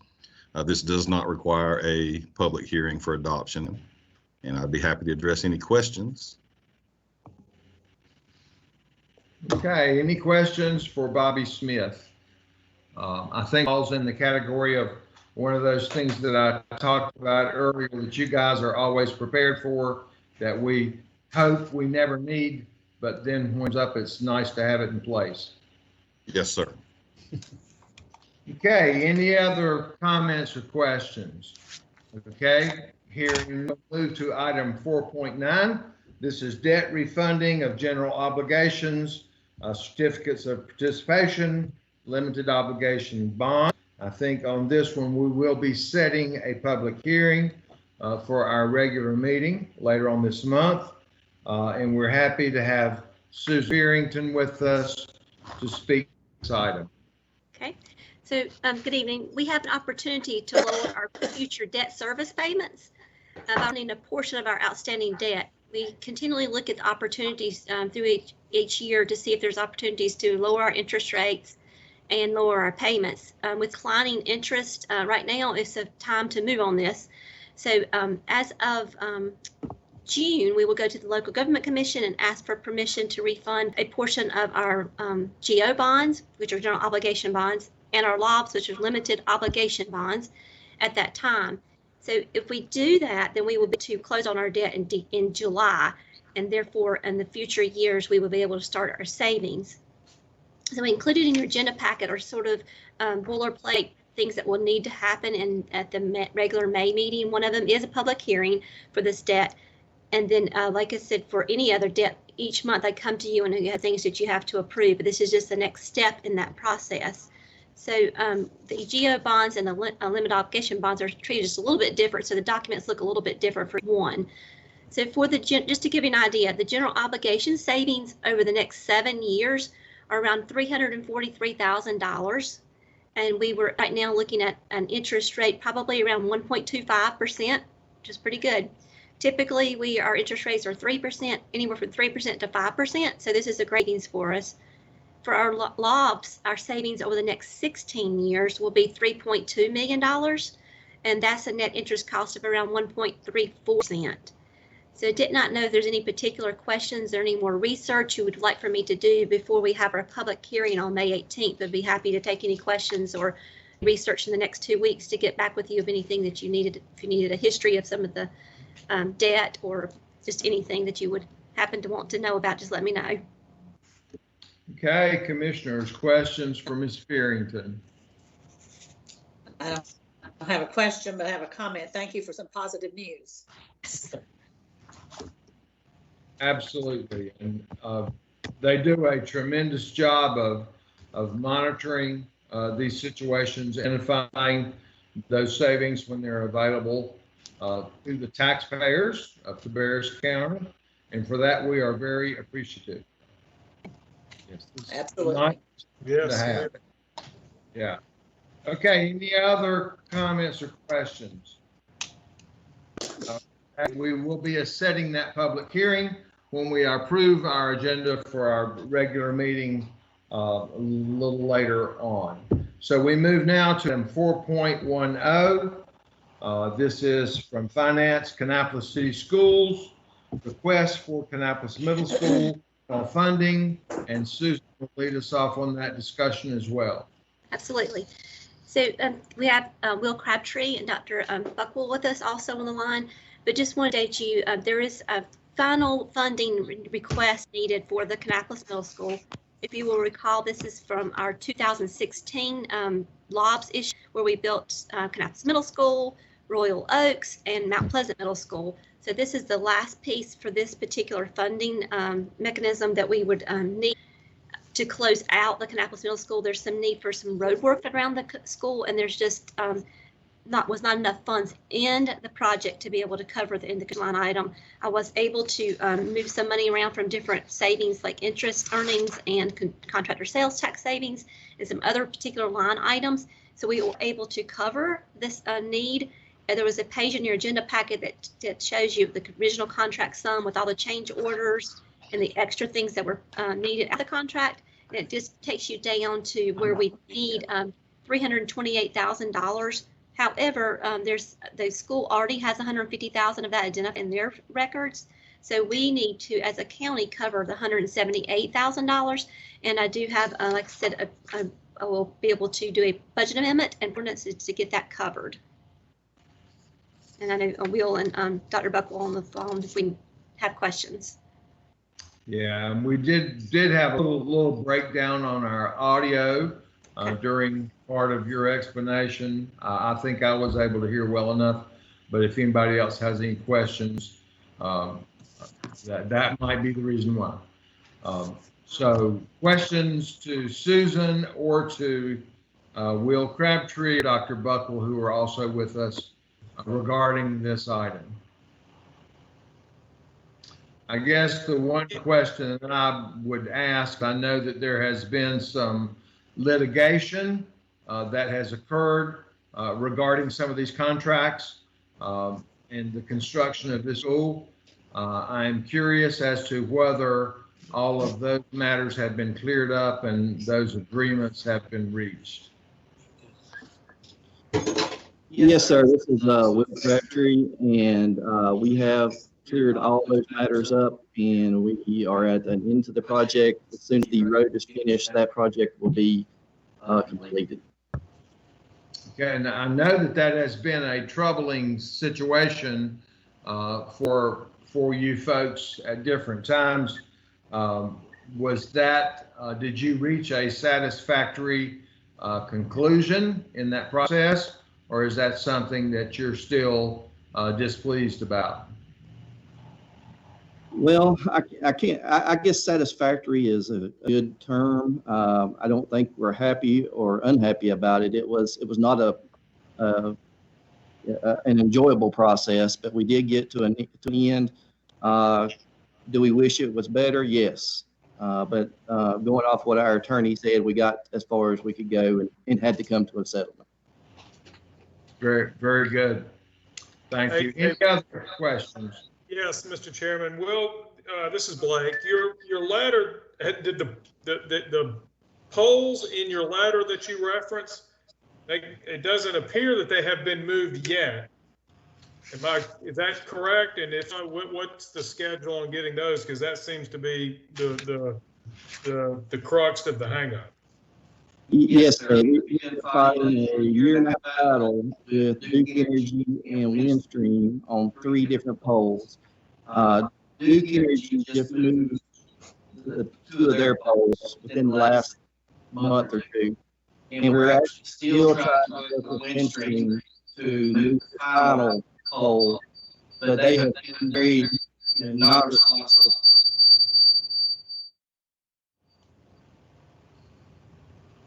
Yeah, Mr. Crabtree, I think we had some audio issues, a very strong echo coming from your audio.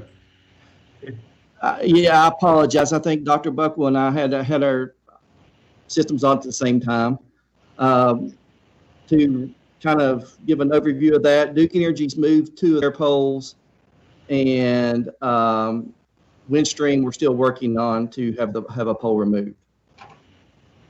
Right, and that school has actually been in operation for 2 years now? 2 years. We've been, like I said, we've been fighting this battle for a long time, and it's been uphill trying to get those 2 companies to relocate their utilities. And then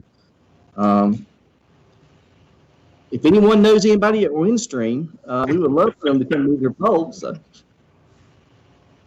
Will, this is Lynn. I got a question for you about the amount that you're requesting, the 178,000.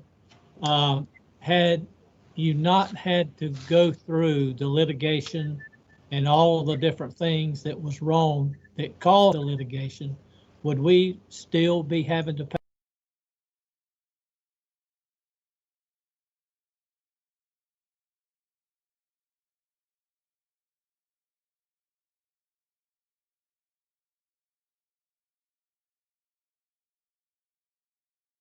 This 178, or is that derived from all those things?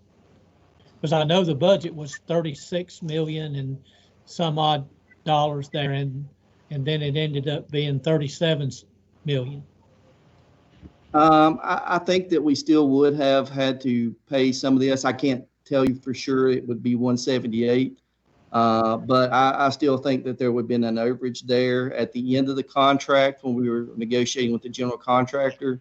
They had already presented us with a sizable change order in order to be able to finish the road, which we did not bring to you because, of course, we ended up in the mediation.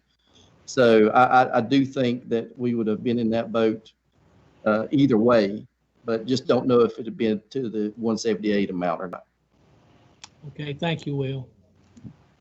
Okay, any other questions for Will or Susan or Dr. Buckle?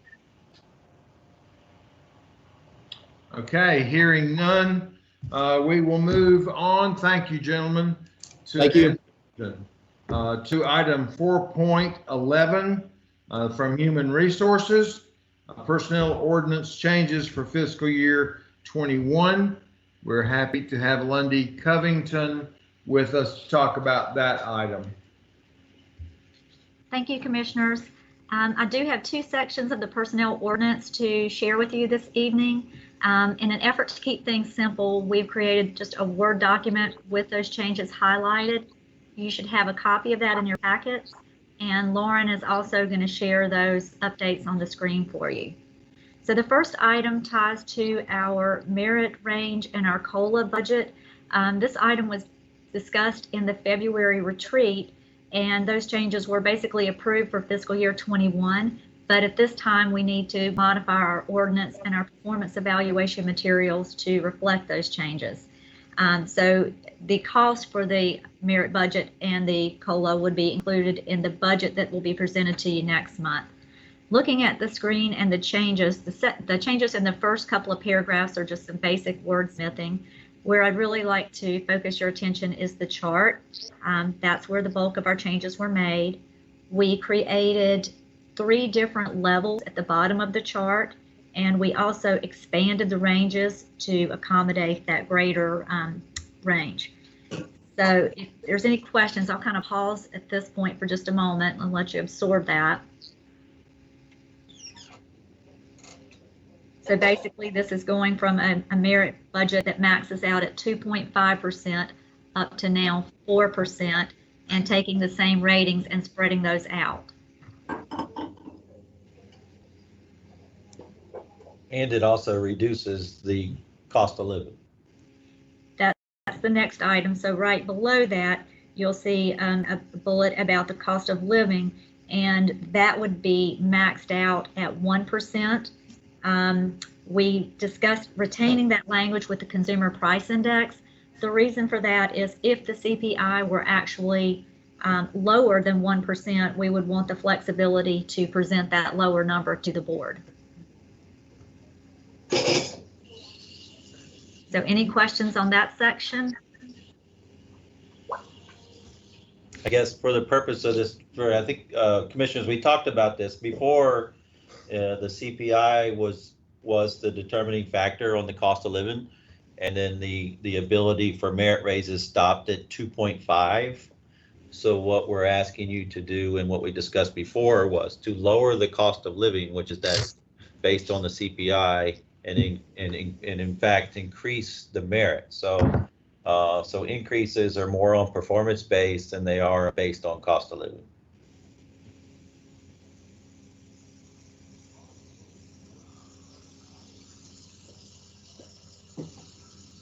Okay. Other questions for Lundy? And did you have more, Lundy? I do. I do have one other topic for the ordinance, and that is around furloughs.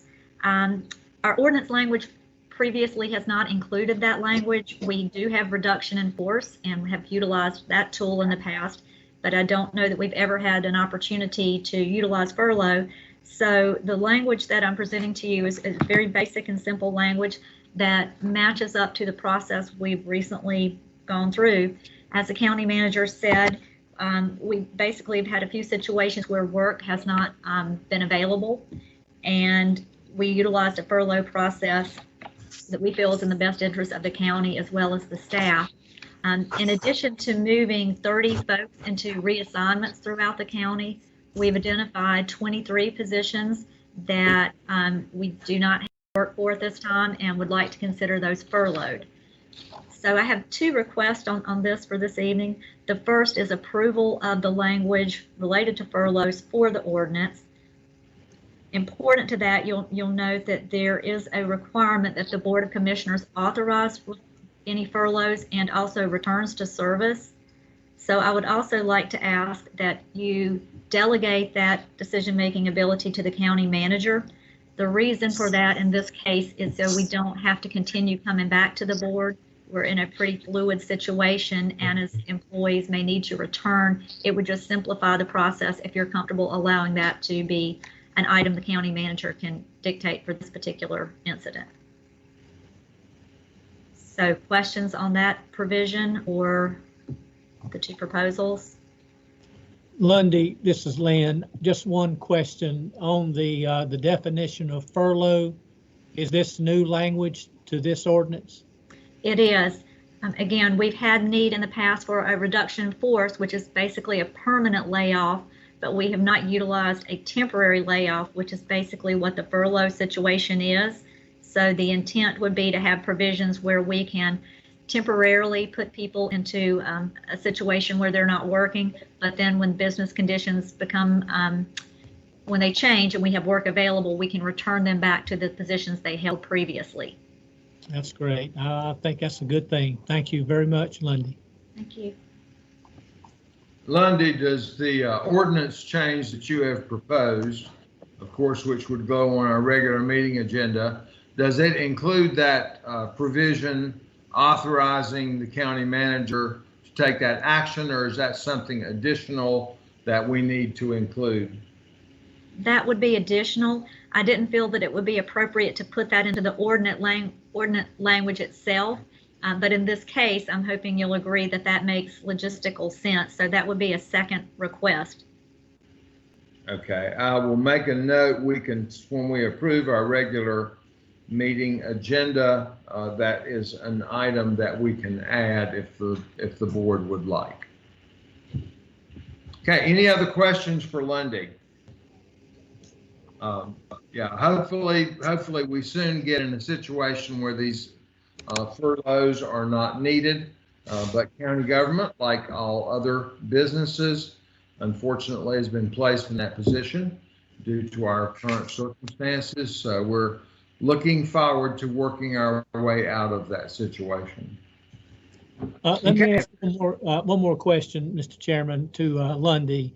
These employees that we have put on furlough, are they able to draw their unemployment?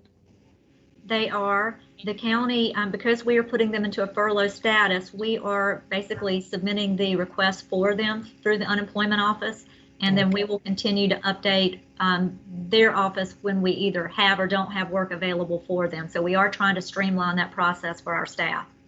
All right. What about the federal unemployment that the CARES Act has set aside for those that's unemployed? Will they qualify for that as well? It is our understanding that they will. All of those decisions are basically outside of the county's hands. We just provide the information to the state, but it is our understanding and belief that they should qualify for that federal assistance as well as the state unemployment. Great. And while on furlough, they're still eligible for their health insurance? At this time, we've only utilized furlough for part-time staff that do not have health insurance. So the language, again, that we proposed is pretty basic at this point. If we find ourselves in a situation where we need to address full-time with health insurance, we would probably come back to you with some additional language at that point. Okay. Okay, any other questions or comments for Lundy? Okay, thank you very much. Thank you. Okay, we move now to item 4.12 from Infrastructure and Asset Management, EMS Headquarters Update. We're happy to have Kyle Billifer back with us for that.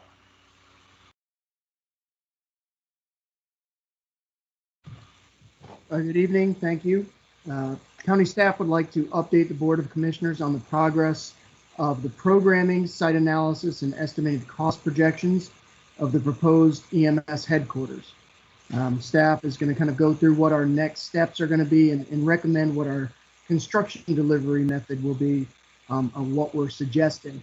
This project is proposed to be funded in the fiscal year 2021 capital improvement plan, and any expenditure would be contingent on the budget approval. And I should note that that is the design phases that are being budgeted in the fiscal year 2020-21 capital improvement plan.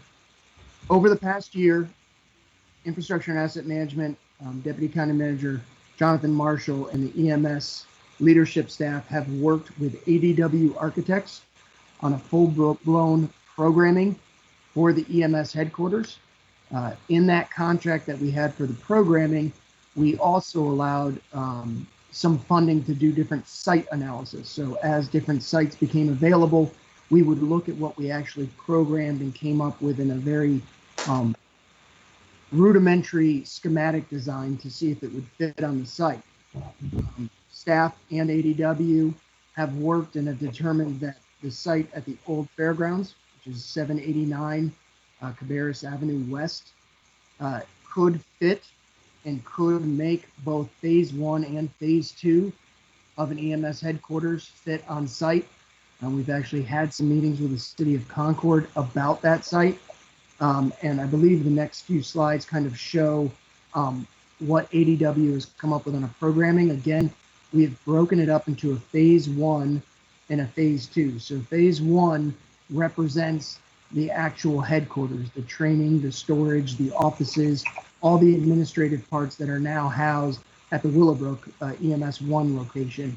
And phase 2 represents the future as EMS goes to more of a dynamic system where all of their vehicles are housed at one location and the different inventories of those are filled at one location.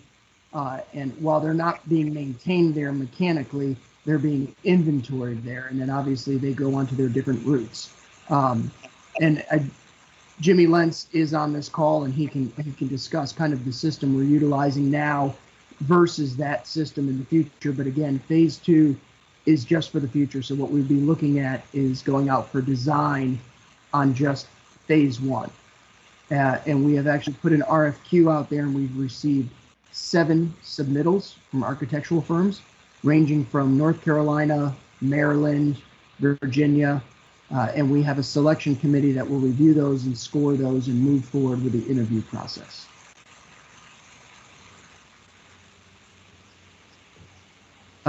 Jimmy, if you're on the call, could you kind of discuss the difference between the system you're running now and the dynamic system in the future? Sure, and I am, and thank you for this opportunity. The model we're running now is a static deployment where our folks report to individual stations in the county, relieve oncoming or offgoing staff, and then fulfill their duty shift. And this rotates through 12-hour shifts. The dynamic deployment that Mr. Billiford described earlier would be more of people reporting to one location, picking up a truck, picking up an ambulance, and then dispersing out in the county. This will be done as call volume continues to increase, and it's a better model to fit a busier, well, we're a busy system, but as we get even busier, it's the dynamic deployment is an efficient model to meet the growth and the demands of call growth. This this system would allow us to add trucks and not need to continue to add more stations, correct? That is correct, Mr. Downs. What it would be, you would start, and it is a model used now in Mecklenburg County, but you would start picking up your trucks in the 6 or 7 a.m. model or time frame and go into a peak staffing of maybe, I'm gonna throw rough numbers at you, but maybe 22 to 24 ambulances online during peak hours of the day. And then as you go into the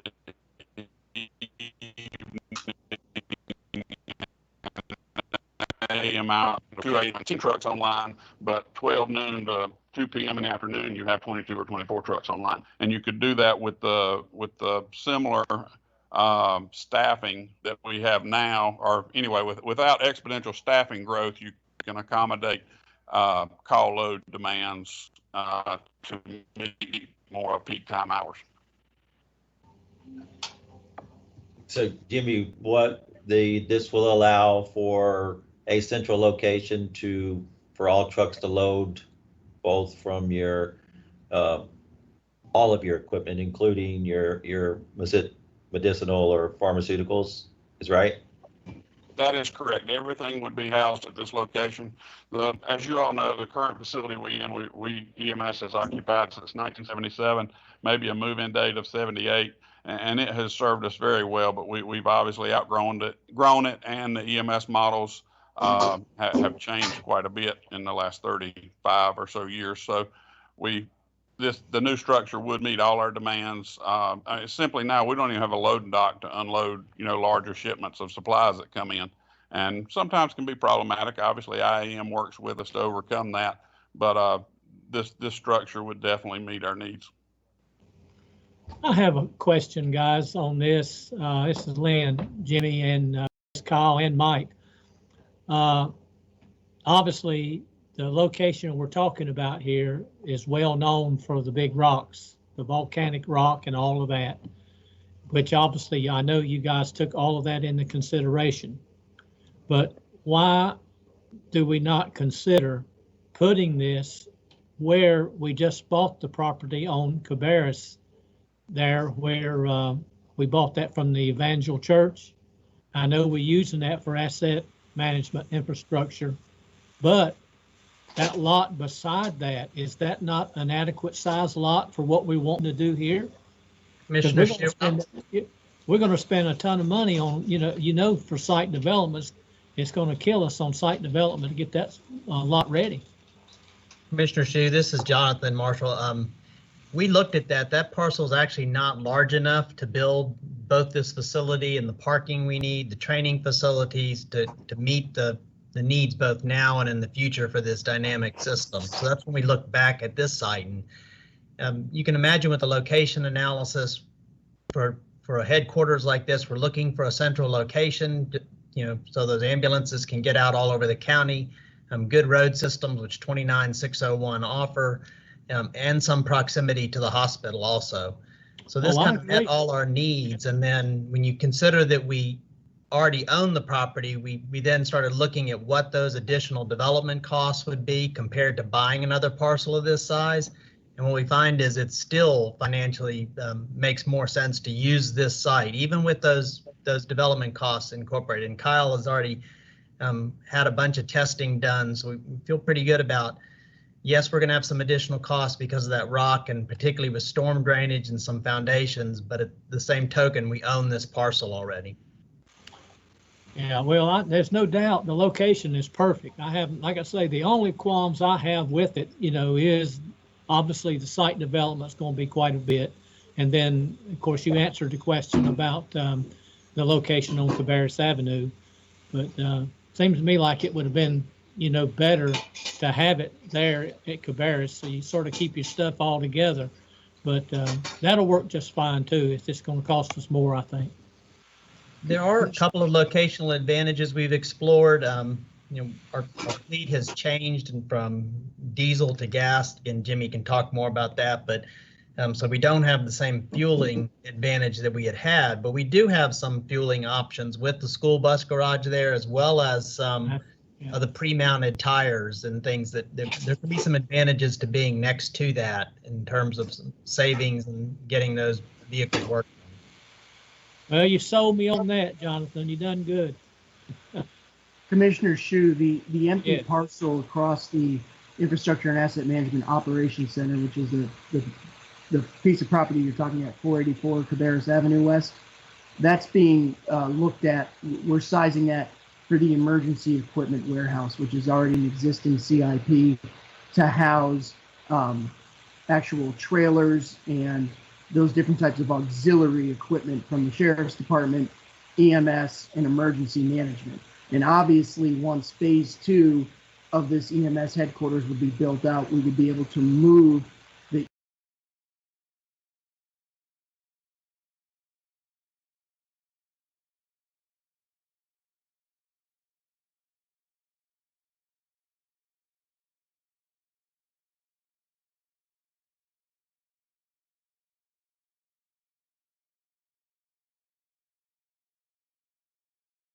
I feel very confident that we would have more emergency management and sheriff's department equipment to fill those empty bays in what we're looking at building on that parcel. But that parcel is not as large as folks think it is. It also has significant issues with stormwater in terms of what we could put there and where we can put that stormwater. So we did not feel confident that we could put something of this magnitude on that parcel. Good show. Thank you, Kyle. Yes, sir. The other item I wanted to discuss, and it kind of dovetails into what you spoke about, sir, in terms of the geology of that site and the geotech involved there. Mr. Marshall and I have discussed employing a delivery method of construction manager at risk. The primary driver at that is obviously the pre-construction services you get when you do involve a construction manager at risk, primarily because of the rock on site. We feel by bringing on a pre-con contract in terms of construction manager at risk, a lot of that work can be done up front so that there doesn't have to be a thought process and a single prime bidding of how am I going to get through this rock? Am I going to hammer it? Am I going to shave it? What can I do? A lot of that will be done up front if we do go the route of construction manager at risk delivery. And it's not a decision that the board needs to make now. It's just a way that staff feels is probably the best way to utilize the construction on this site, the best way to approach it.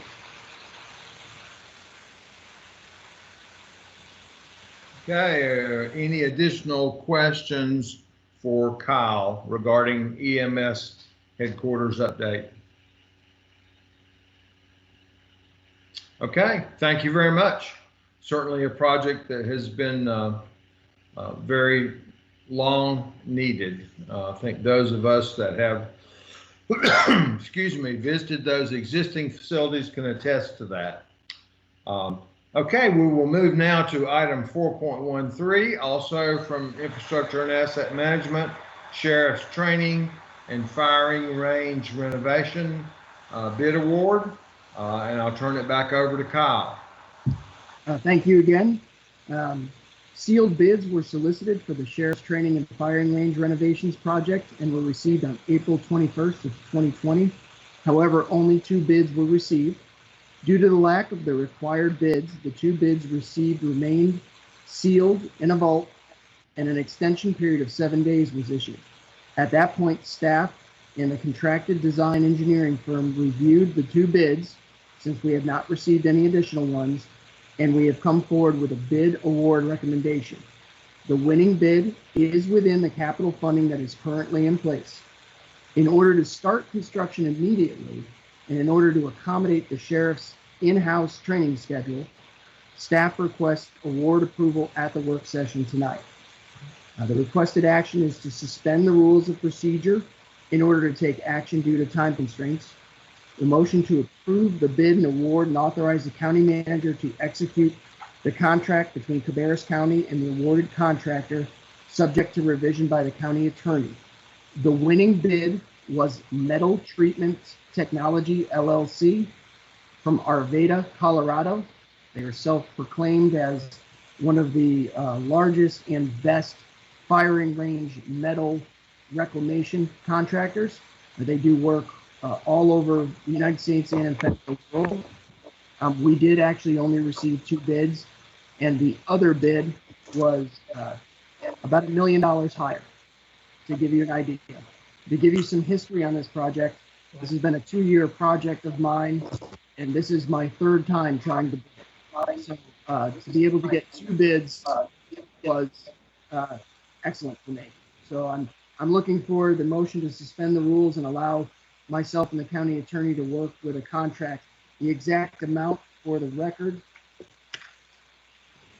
was $1,668,450.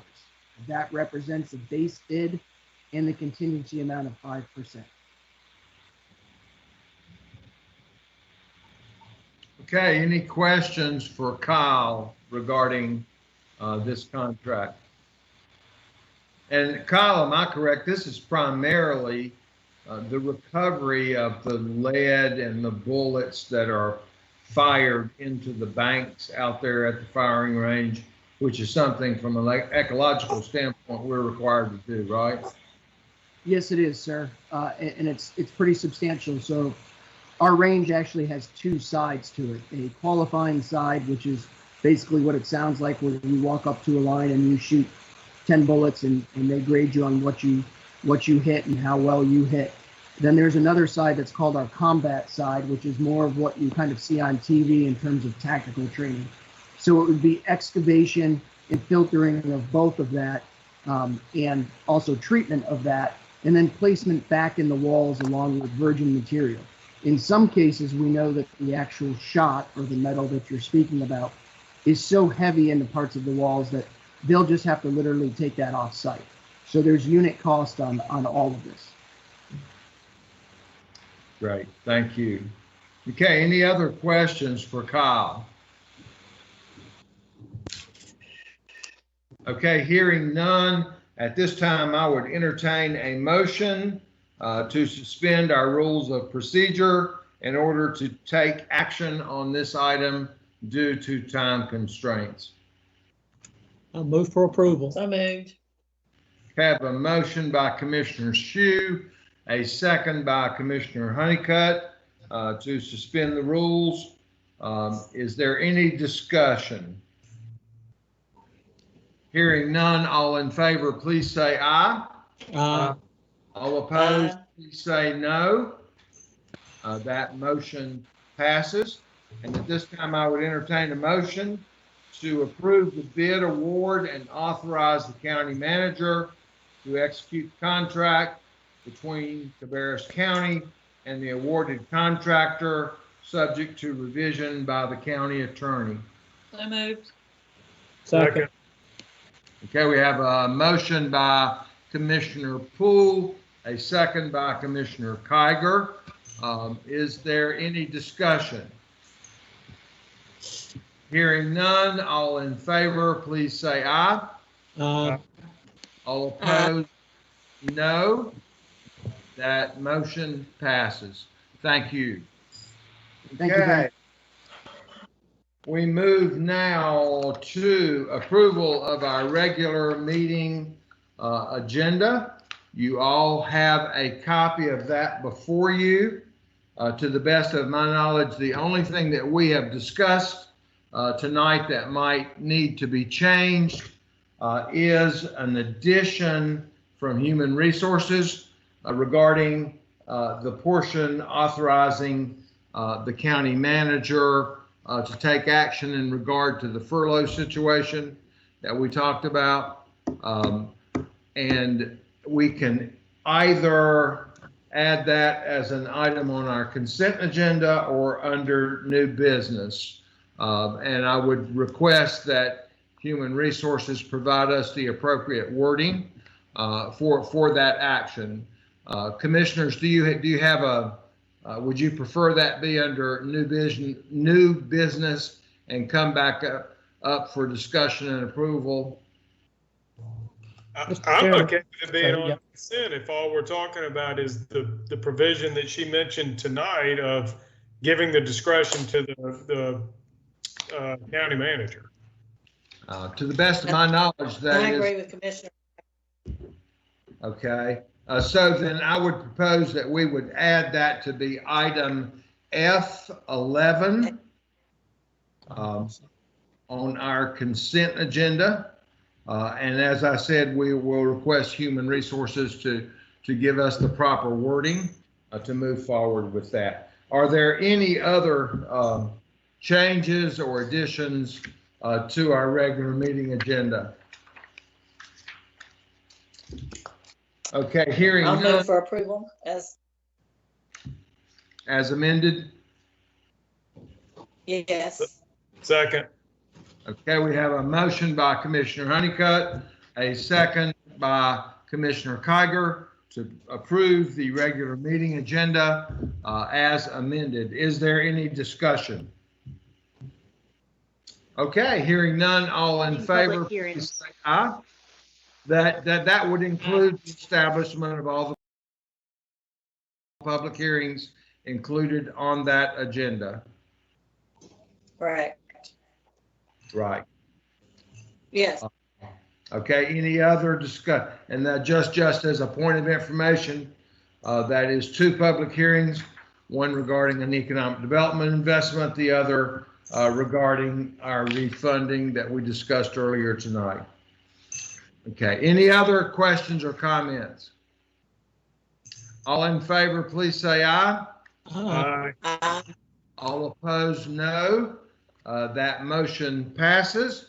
Our regular meeting agenda for May 18th at 6:30 p.m. Has been passed, including establishment of the 2 public hearings. Of course, at this point in time, we are uncertain as to whether that will be another virtual meeting or whether we will be back in a position to do otherwise. All that information will be publicized prior to that time. We do not have need of a closed session tonight. So at this time, I would entertain a motion to adjourn our work session meeting. Make the motion. Chairman. Okay, we have a motion to adjourn by Commissioner Shue, a second by Commissioner Honeycutt. Is there any discussion? Hearing none. All in favor, please say aye. Aye. Aye. All opposed, no. That motion passes. We thank you all for joining us on television tonight, and certainly appreciate everyone's cooperation in conducting our meeting under this virtual format. We look forward to seeing everybody at our regular meeting in 2 weeks on May the 18th. And so at this point, we stand adjourned. Thank you. Good night.